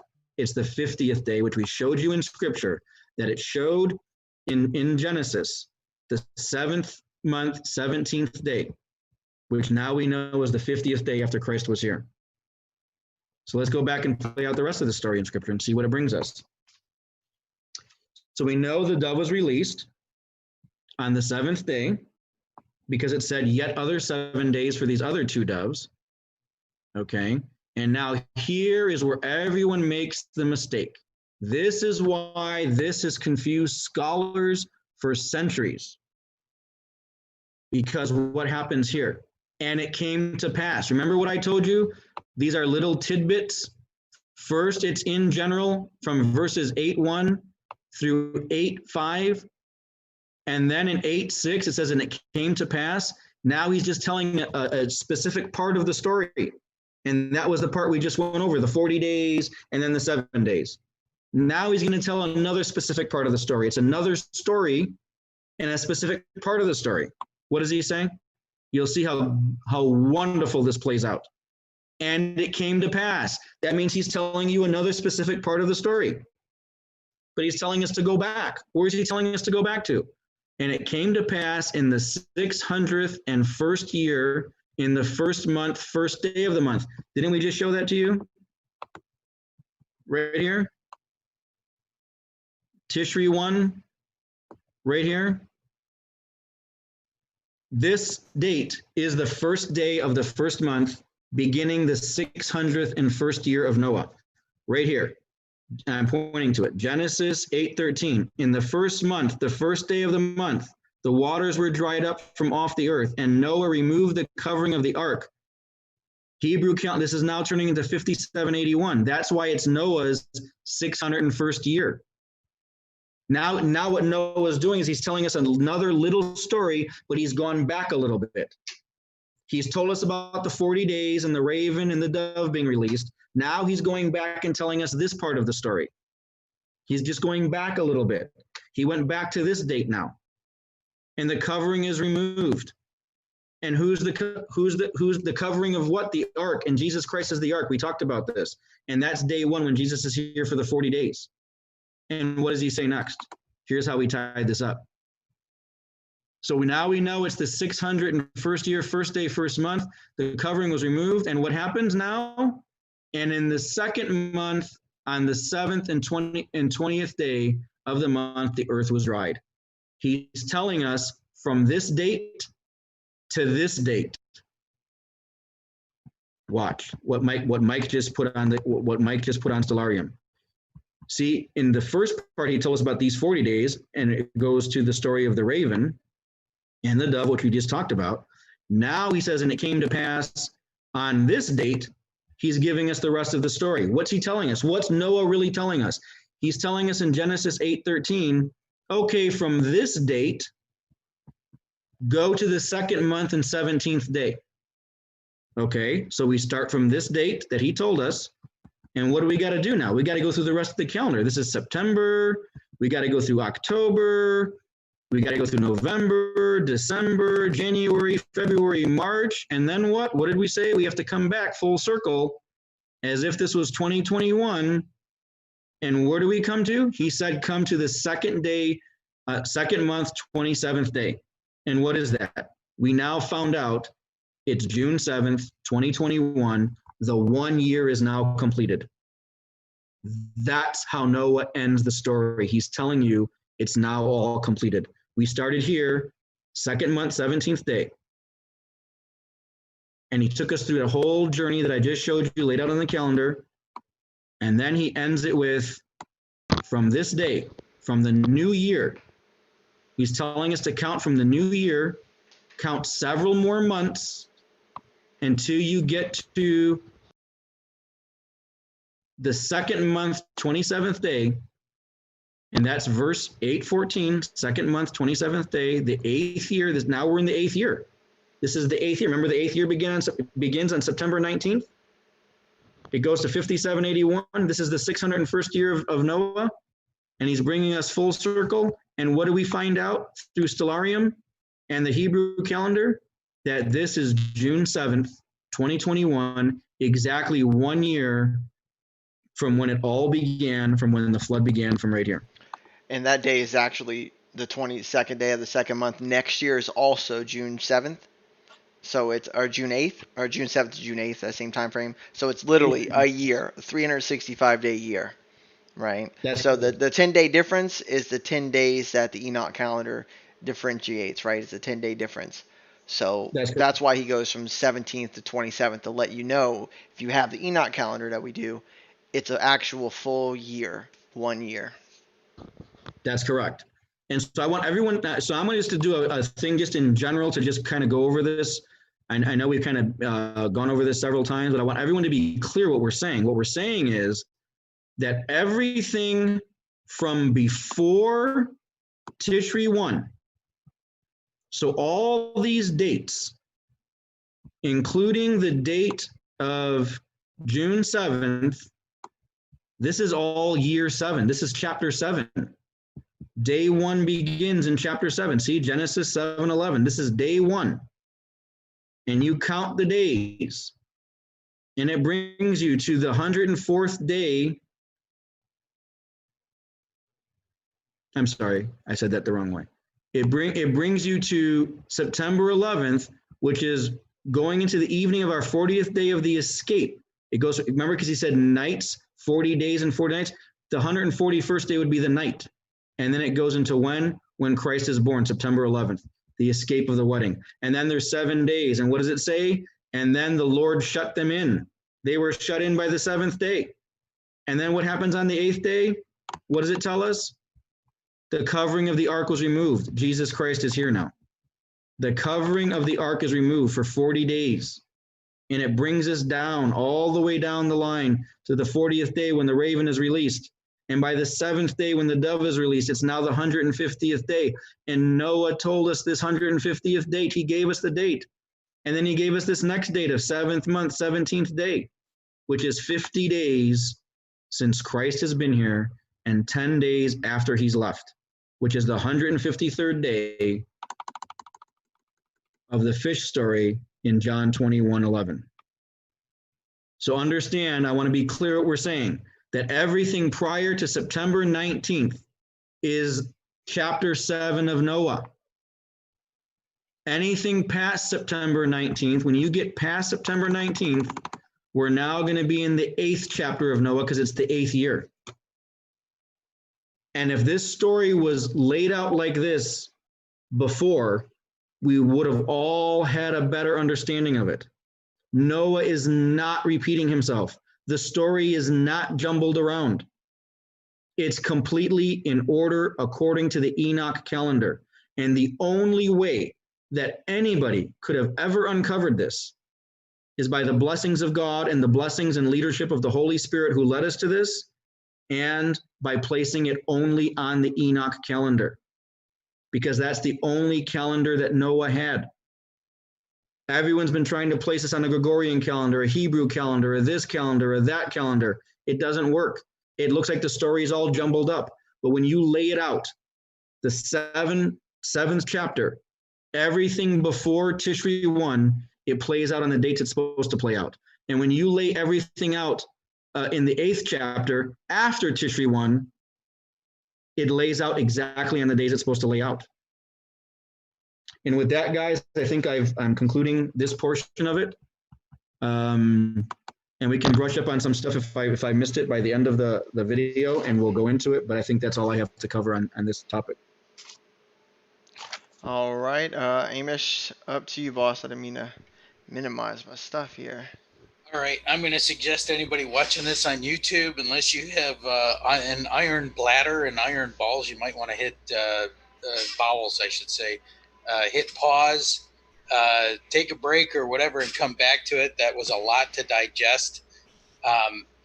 So right now we're going to go into some things that a little bit of review, because some of you may have noticed when the video came out with Ministry Revealed, that we kind of all of a sudden changed the birth date of Christ and kind of went forward from there. And as Mike said, I didn't so much as have a panic attack, because I don't do anything for pan.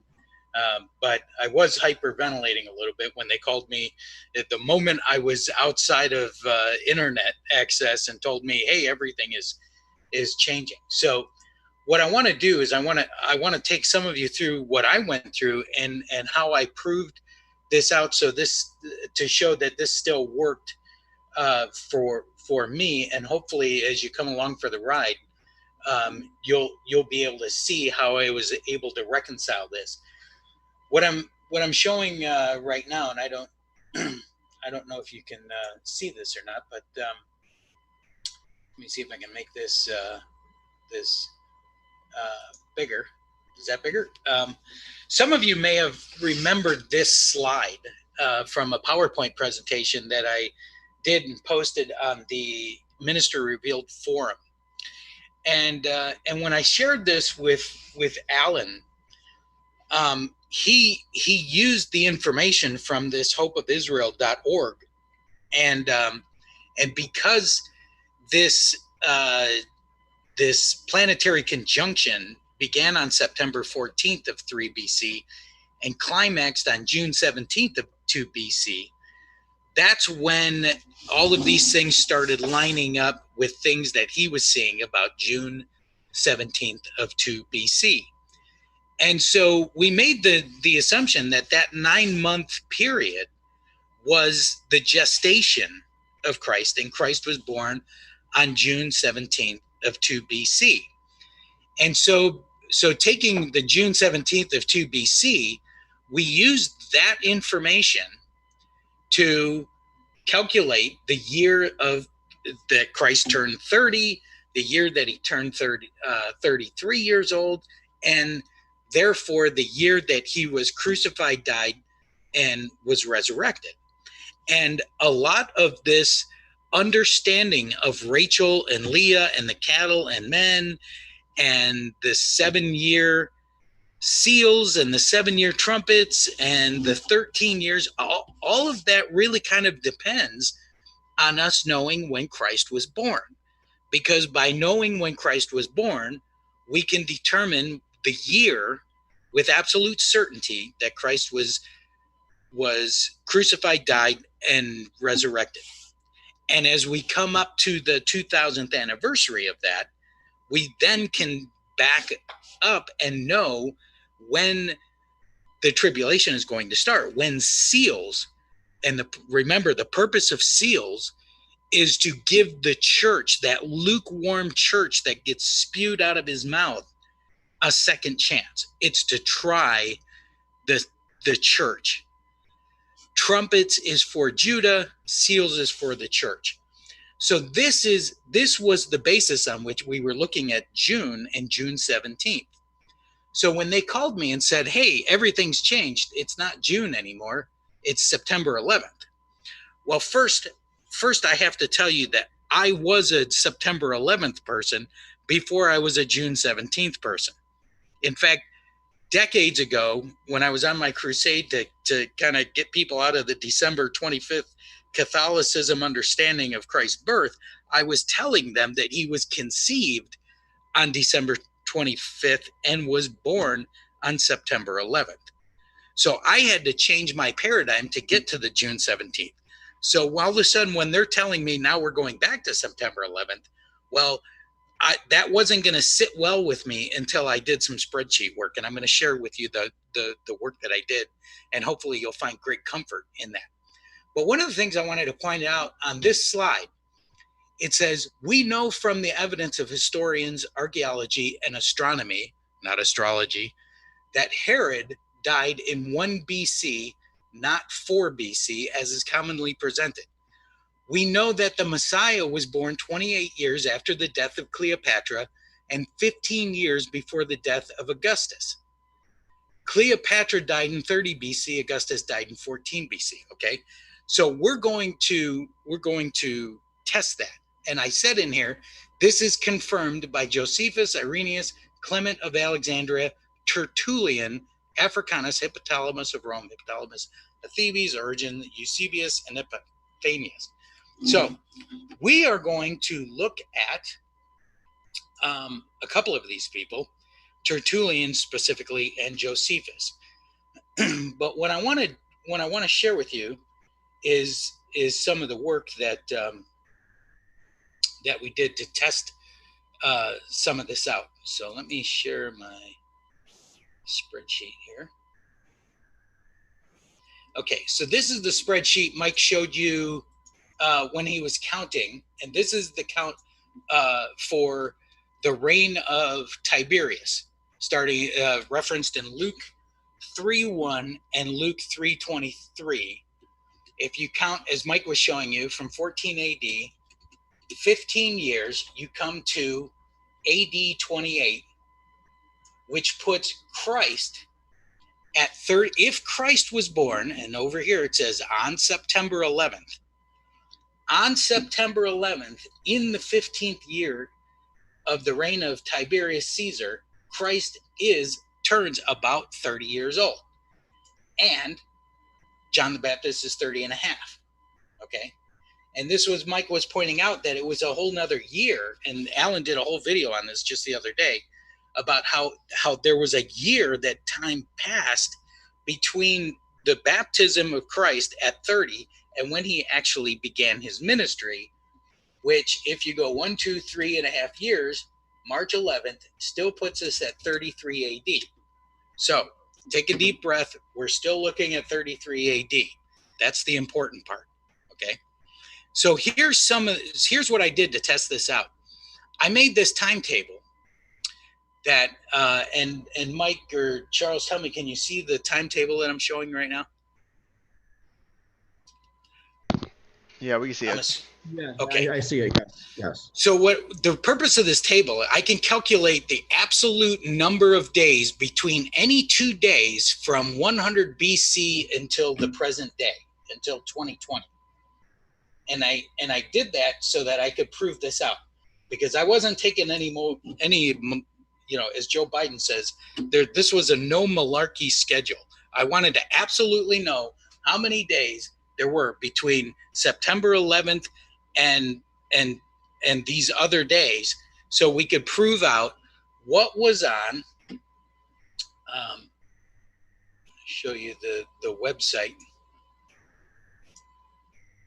This was the website that we had gotten the information from about the June 17th day and about the information about Cleopatra and Augustus. And it says down here, Tertullian conveniently confirms this conclusion by adding that Messiah's birth was 28 years after the death of Cleopatra and 15 years before the death of Augustus. So let's test that out.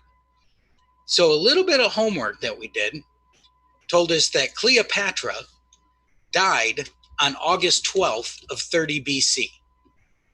Okay. If you're showing us something, we can't see it. Oh, thank you. I thought. Make sure you share your screen.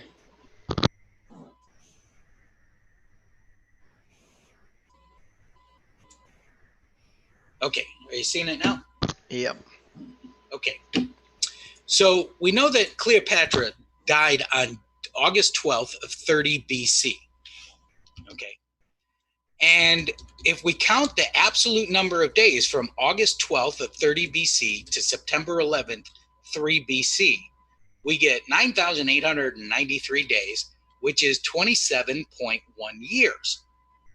However, if we count from August 12th, 3 BC to June 17th, 2 BC, which was the date that we were pointed to by hopeofisrael.org as the years, as the correct day. Oh, and let me point one more thing out here before we get into this.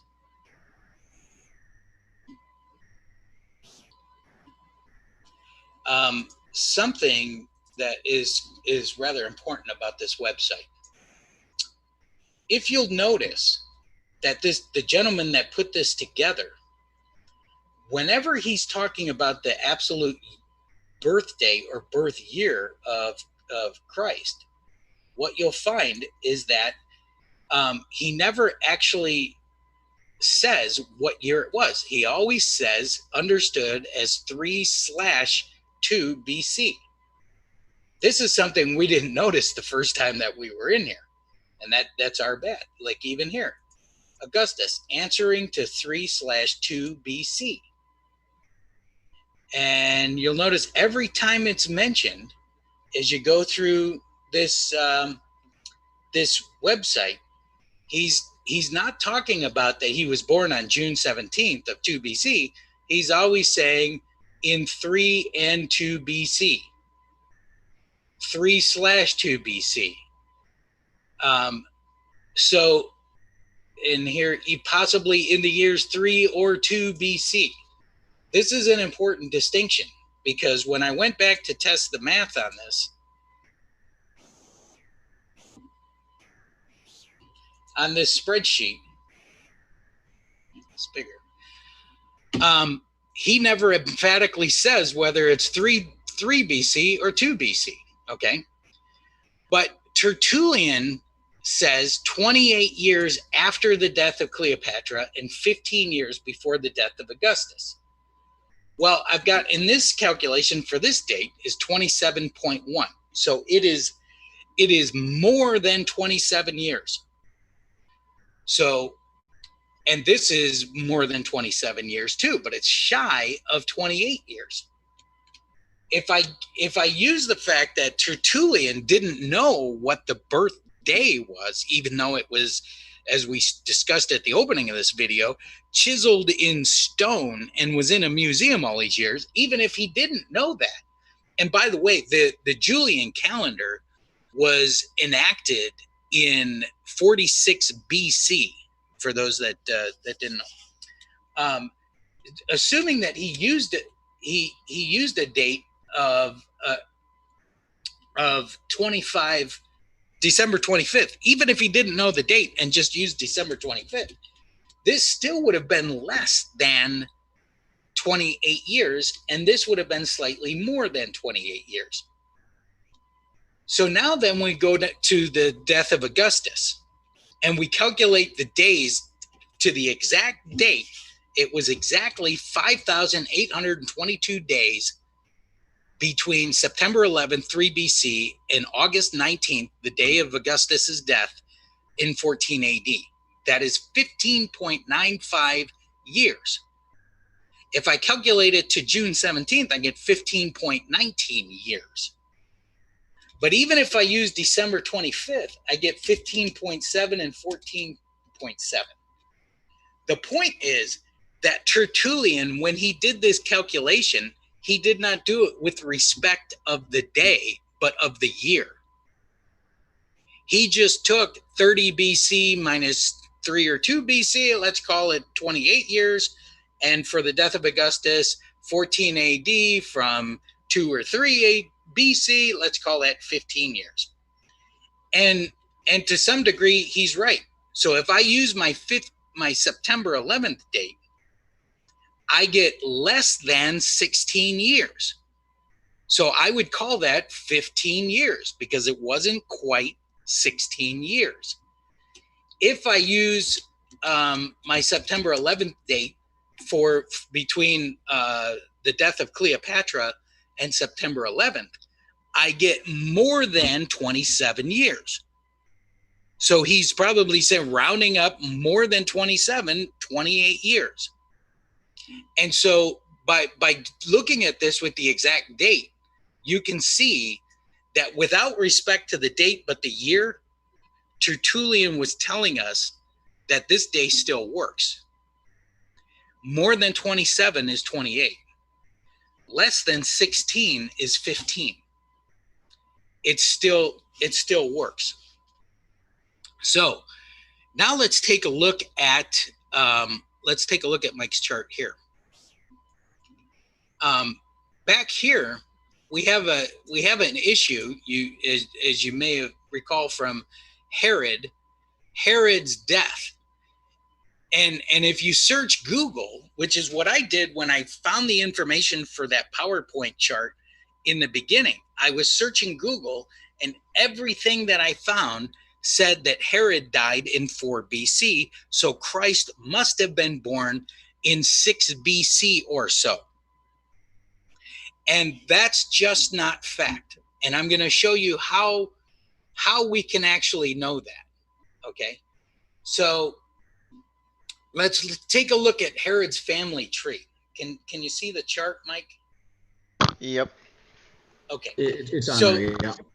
So this is Herod's family tree, at least to the best that I could understand it. Now, I have to tell you, when you look at information about this in Wikipedia and other places, there's a lot of misinformation and a lot of misunderstanding, and here's why. Herod had a lot of children. He was kind of like, I really could tell he believed in family life, because he personally tried to start as many different families as he possibly could. And he had a lot of children, and he named them all Herod, kind of like George Foreman. You know, George Foreman, I think he had 10 or 13 sons or whatever. He named them all George Foreman, right? Why? Because George Foreman is a good name to have if you're a heavyweight champion of the world, right? So the same kind of thing applied here.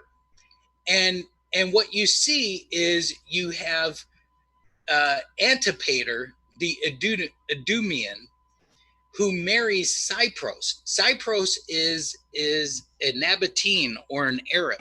Neither one of these two people had any real right to rule in Jerusalem. So the fact that their son, Herod the Great, was able to actually weasel in and become the king of that area anyway is nothing short of miraculous. So Herod has his first wife is Doris, and Doris and Herod have Herod Antipater is their son. But Herod also has a sister named Salome, a brother named Phaziel, and he's got another brother named Joseph and Pharos. And they are all the children of Antipater and Cypros. So in addition, then Herod divorces his first wife Doris in somewhere between 43 and 40 BC. He then marries Mariamne I, and she is the daughter of a brother and sister named Alexander and Alexandra Maccabeus. You may recall that name from the Maccabees and what went down there with Antiochus Epiphanes. And by the way, these guys were the rulers that took over after Antiochus Epiphanes was Aristobulus and John Hyrcanus. And he also had a brother named Jonathan Simeon. So now to get to the meat, Marianne had 4 children: Prince Alexander, Aristobulus IV, Cypros, and Salampsio. Salampsio married her first cousin, whose name was Phaziel, named after his father, and they had these 5 children: Antipater, Herod, Alexander, Cypros, and Alexandra. Then you had her brother, Aristobulus IV. He married his cousin named Bernice, and she was the daughter of Salome and Castobarus, who was her second husband. they had these 5 children: Mariamne 3, Herod 4, Herodias, who was known as the medieval goddess of witchcraft, Herod Agrippa, Aristobulus Minor. Now, after Herod divorced Mariamne, he married his 3rd wife, whose name was Mariamne II. And they just had this son, Herod II, aka Herod Philip I. And he, we're going to talk more about him in a minute. After he divorced his 3rd wife, Mariamne II, he married Malthus. Malthus had 3 children: Olympius, known as Herodian, Herod Archelaus, the ethnarch, and Herod Antipas. We've been affectionately calling him Antipasta, aka the Tetrarch. We're going to come back to him too, because he's an important character. After he divorced Malthus, he married Cleopatra of Jerusalem. Now, keep in mind, we just talked about the death of Cleopatra. That is Cleopatra of Egypt. That is the Cleopatra that married Mark Antony, and that is the Cleopatra that most people know about. There's actually 2 other Cleopatras out there that had some fame. Less is known about them, but this Cleopatra of Jerusalem is not that Cleopatra. But she had 2 children by Herod the Great, and named him Herod, kind of like George Foreman the 18th or whatever, and Herod Philip II, aka Philip the Tetrarch. Tetrarch means a 4th. He's a ruler of a 4th of the kingdom, and I'll explain that in a minute why that's important. But Herod later also had a 6th wife, a 7th wife, an 8th wife, and 2 other wives that one of at least was a cousin, but less is known about them, and I don't believe that they had any offspring. So these are all the offspring of Herod the Great. And so here's where it gets interesting. And this is why going to a Herod family reunion is, God knows how many kids or marriages are going to come out of that. But so we have here Herodias, who is the niece of Herod II, Herod Philip I.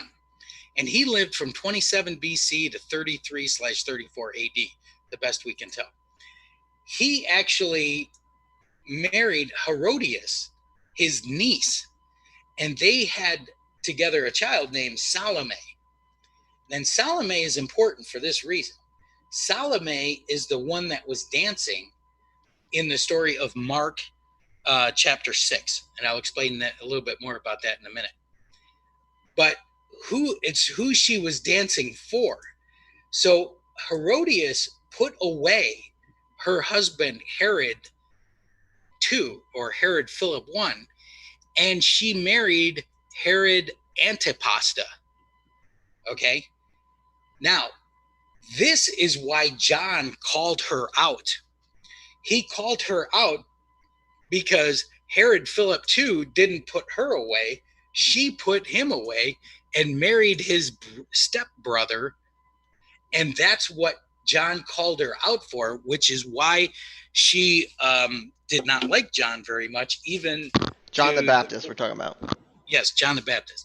Even to the point that when so Salome down here is dancing for her uncle Herod Antipas, and he is the one that offered her, what would you like? I'll give you anything up to half of the kingdom. And her evil goddess of witchcraft mother Herodias is the one that told Salome to ask for John the Baptist's head on a platter, and he readily complied. This guy is a bad dude. Okay. Now, as Charles was saying, his birthday, we know that his birthday party was on September 11th of 20 BC. And that was the party that she was dancing for him at. And that's how we sort of know the day that John the Baptist was killed, with the day that he died, was on that day, on the same birthday that this guy shared with Jesus, September 11th. Now, so we know that Herod the Great, the reason we're talking about him is this is the guy who started the whole conversation when we went to this website. This whole website started with, did Herod the Great really die in 4 BC? Okay. And one of the things that he tells us is that Josephus said that he was born between, let me see if I can find it here. He was born between a lunar eclipse. Here it is. It says, Josephus mentions that Herod died in the interval between a lunar eclipse and the following Passovers. Okay. So when we look at the actual Passovers, that could be, there was a Passover on January 10th of 1 BC. There was a Passover on December 29th of 1 BC. But it could not have been this lunar eclipse on March 13th of 4 BC. There are 3 lunar eclipses every year. But the reason it couldn't be this lunar eclipse that they were talking about was because this wasn't visible from Jerusalem. And this one on December 29th was only a partial lunar eclipse. But the one that was on January 10th was an actual full lunar eclipse that was visible for 51 minutes and was visible from Jerusalem. So that's one reason that we're looking at this. Now, the other, I'm going to stop sharing here for a second, and I'm going to show you. So if you're a nerd like me, you have the complete works of Josephus, the unabridged version of Josephus. So for you people in the California school system, unabridged means that there aren't parts that have been clipped out. Okay, so in the, what are you really trying to say? Sorry if that offended you, Charles. So I'm not from California originally. Yeah. I live here now, but I'm not from here. Yeah. All right. So in this book, it tells me what's fascinating about this. When you read Josephus, you get a lot of the color story about what actually took place with Herod the Great and his children, and what actually took place. But so what happened here, and as I read this, I'm going to share with you this chart so you can kind of see the players as I explain what took place here. So you had Herod the Great, who was born around 74, 73 BC to 1 AD. How he came to power is that he did something to help Ptolemy during the wars, that when Augustus he backed up Augustus, and when Augustus became Caesar, he earned the title of friend of Caesar. Now what happened, and you can even read this from this website, is that what happened is that he lost favor, and he lost his title of friend of Caesar because there was a misunderstanding of some troops that had been sent, and Rome thought that he was attacking Rome, but really he was just trying to break up some perceived robberies that were taking place. But in any case, he lost his status as friend of Caesar, and that was in 4 BC, and that's why people thought he died in 4 BC. But he actually continued to live and actually had a smaller role and handed his kingdom down to his son. Now, which son was that? That was this guy right here, Herod Antipater. He made co-regent with him. But then this guy here conspired to have him killed. So he then sent a note to Caesar to have him to have Herod Antipater II executed. Then we read in Josephus where it says, so Herod, having survived the slaughter of his son 5 days, died, having reigned 34 years since he caused Antigonus to be slain and obtained his kingdom, but 37 years since he had been made king by the Romans. Now, remember that I just said 37 years since he had been made king by the Romans. Because once I figure this out, I'm going to show you something. Let me find the right page here. You know why that's important too? Because we said the coronation of kings happens on Tishri 1. So what Amish is talking about is a very precise count. They know exactly how long a king was reigning because they would always count from the coronation day, which was always held on Tishri 1. So the count that Amish is giving you is based on a factual date that Josephus was actually pointing to. Okay, so I'm showing you now the Wikipedia page for Herod the Great. And what does it say? It says he reigned from 37 BCE to 4 BCE. But what did I just read to you in Josephus? It said, but 37 years since he had been made king by the Romans. So if I subtract 37 BCE from, if I subtract 37 from 37 BCE, I don't even like to say BCE, I'm just going to call it BC. Where does that put me? That does not put me in 4 BC. That puts me at 1 AD or 1 BC, but it certainly doesn't put me in 4 BC. So going back to our friendly spreadsheet here, if I can find this here.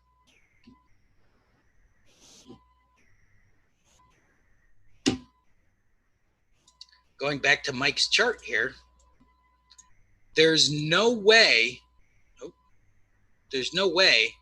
that Herod died in 4 BC. He had to have died either in 1 BC or 1 AD. And because he died somewhere between the lunar eclipse of what we believe to be January 10th of 1 BC and the following Passover, we believe that he died in this time frame. And why is that important? Well, it's extremely important to show the events that happen in Matthew. Because in Matthew, you have a star that appears in Jerusalem. And we're positing that star appeared on September 11th of 3 BC. Could it have been September 14th? That could have. But given 3 days or so, we believe this is the time frame that Matthew 2:2 happens. Then we have the wise men that see the star and go to Jerusalem to inquire of Herod. And what we've said is that those wise men were on their way already because they knew the day to expect to see the star in the first place because they had been informed by Daniel. Herod calls the chief priests and scribes to find out what it means. They tell him that the king would be born in Bethlehem. He inquires of the wise men, what time did they see the star? So they're asking, when did you see the star?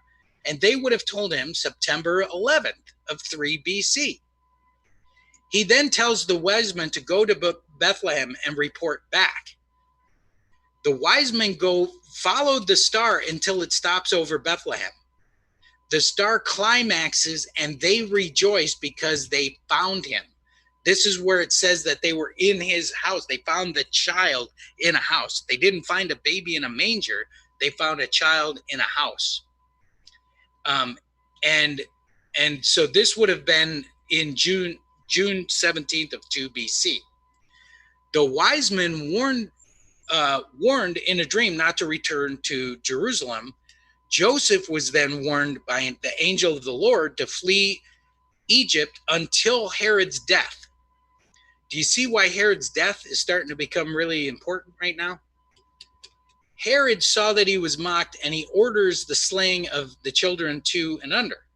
Why would he do that? Well, first, it's important to note here that it says, first, according to the time that he inquired of the wise men. So this is not, as we go to Herod's family tree, this is not Herod Antipater. This is not Herod II, the Tetrarch. This is not Herod Antipas or Herod Archelaus. This is Herod. And how do we know that? We know that because it says he inquired of the wise men. The time that Herod inquired of the wise men. This is the same Herod that made the inquiry 2 years previously. Then in Matthew 2:19, we see that Herod dies. Joseph and Mary are told to remain until the death of Herod in Matthew 2:15. Then the angel of the Lord sends word to leave Egypt to go to Israel. So what does that mean? That means Herod is actually is dead, because the angel of the Lord told him to remain there until Herod died. Then in Matthew 2:22, we find out Archelaus did reign in Judea. So let's go back to the family tree. Where is Archelaus? Son. Yes, this is that Herod Archelaus, aka the Ethnarch. But wait a minute, it was his brother Herod Antipas that was causing all the problem and ordered the head of John the Baptist. So what's going on here? What's going on is that this guy, as we read in Josephus, and I need to turn the page here in my nerdy book here. So after the death of Herod, it says that Archelaus petitioned Rome to get the crown. And but the people did not, the people were upset about something. What were they upset about? In Josephus, it says they were upset about the people that were killed. Who were those people that were killed? It was the children 2 and under that they were upset about. And they threw stones at Archelaus and his soldiers, and even killed some of his soldiers by stoning. They were so upset. And so Archelaus is having to waive taxes, let people out of prison, just to kind of try to gain favor with the people in that area, Galilee and Judea. And so then he petitions Rome, and Rome calls him to Rome, and all of the whole family, this Herodian dynasty family, goes to Rome. And what the Caesar did is he reduced Archelaus's reign to just one province, and he honored Herod's wishes for how he wanted his kingdom divided. And Herod's wishes were to have it divided between Salome, his sister, Herod Antipas, Herod Archelaus, and Herod Philip II. Remember, there's a Philip I over here, and there's a Philip II. So if you have a dinner party and invite the Herodians, make sure you have name tags, because this will get really confusing. So, the result of that action by Rome meant that this was the guy that was in rule over Jerusalem, at the time that Christ came through. You can see he was born 20 BC to sometime after 39 AD. And how do we know it was after 39 AD?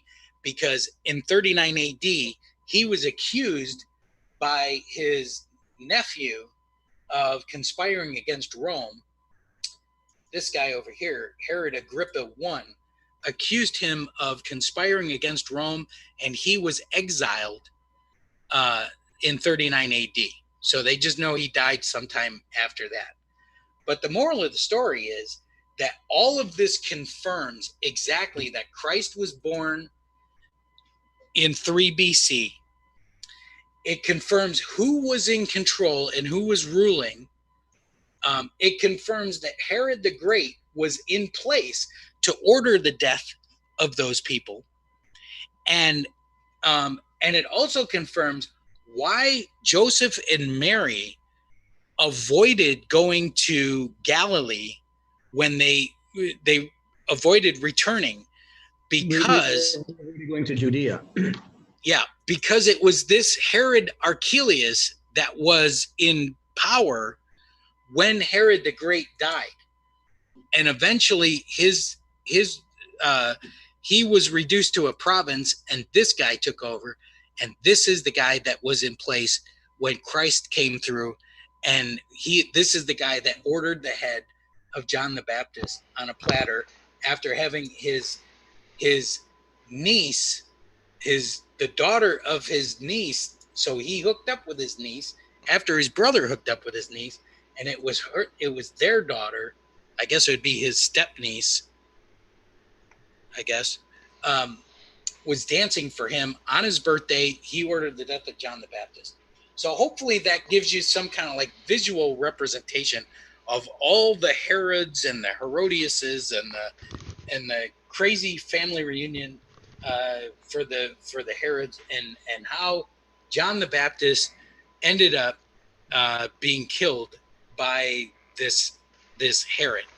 I think there was one more thing that I wanted to show on here.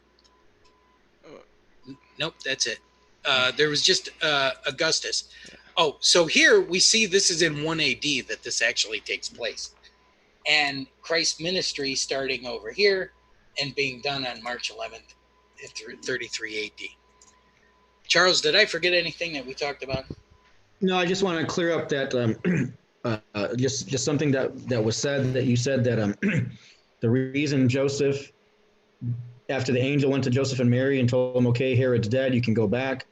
And the reason they didn't go back is because they realized that Herod Archelaus was now in charge in place of his father, and he was in charge of Judea.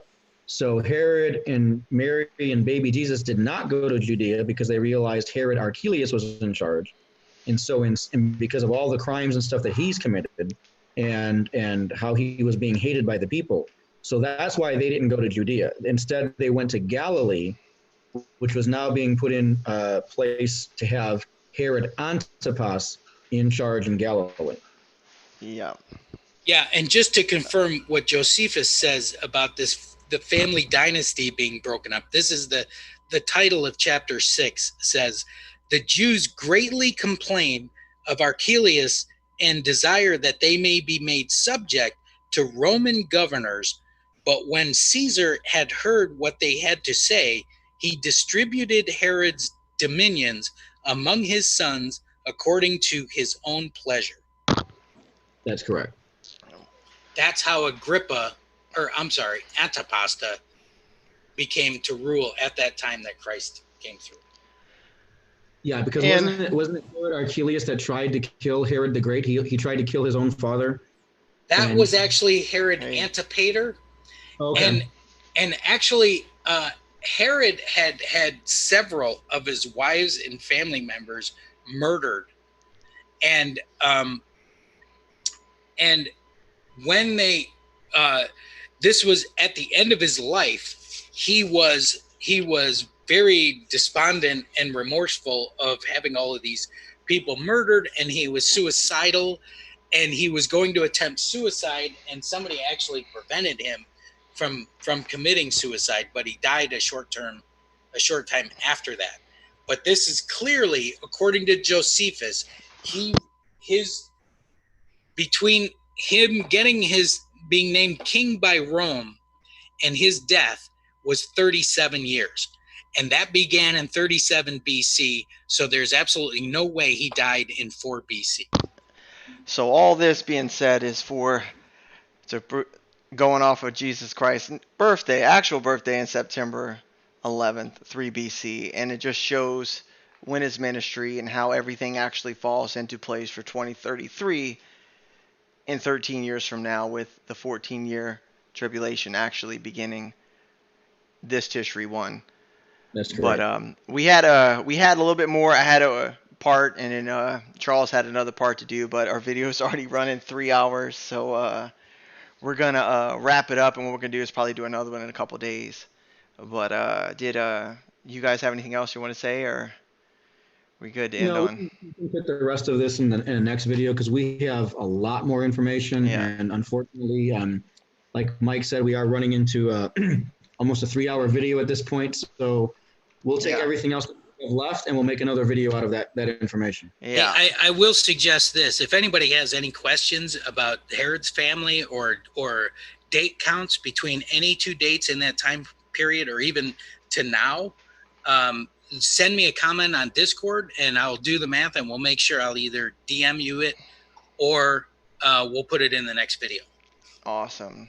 Well, Sounds that being said, guys, thank you so much for. I know we've had quite a few people viewing today, and it looks like a lot stayed through the whole time. So thank you, guys. We appreciate everything. And we're gonna have another one in a few days. So we hope to see you there. And God bless you guys. And talk to you guys soon. Thank you, Mike. Thank you, how much. God bless everybody. We'll see you guys soon.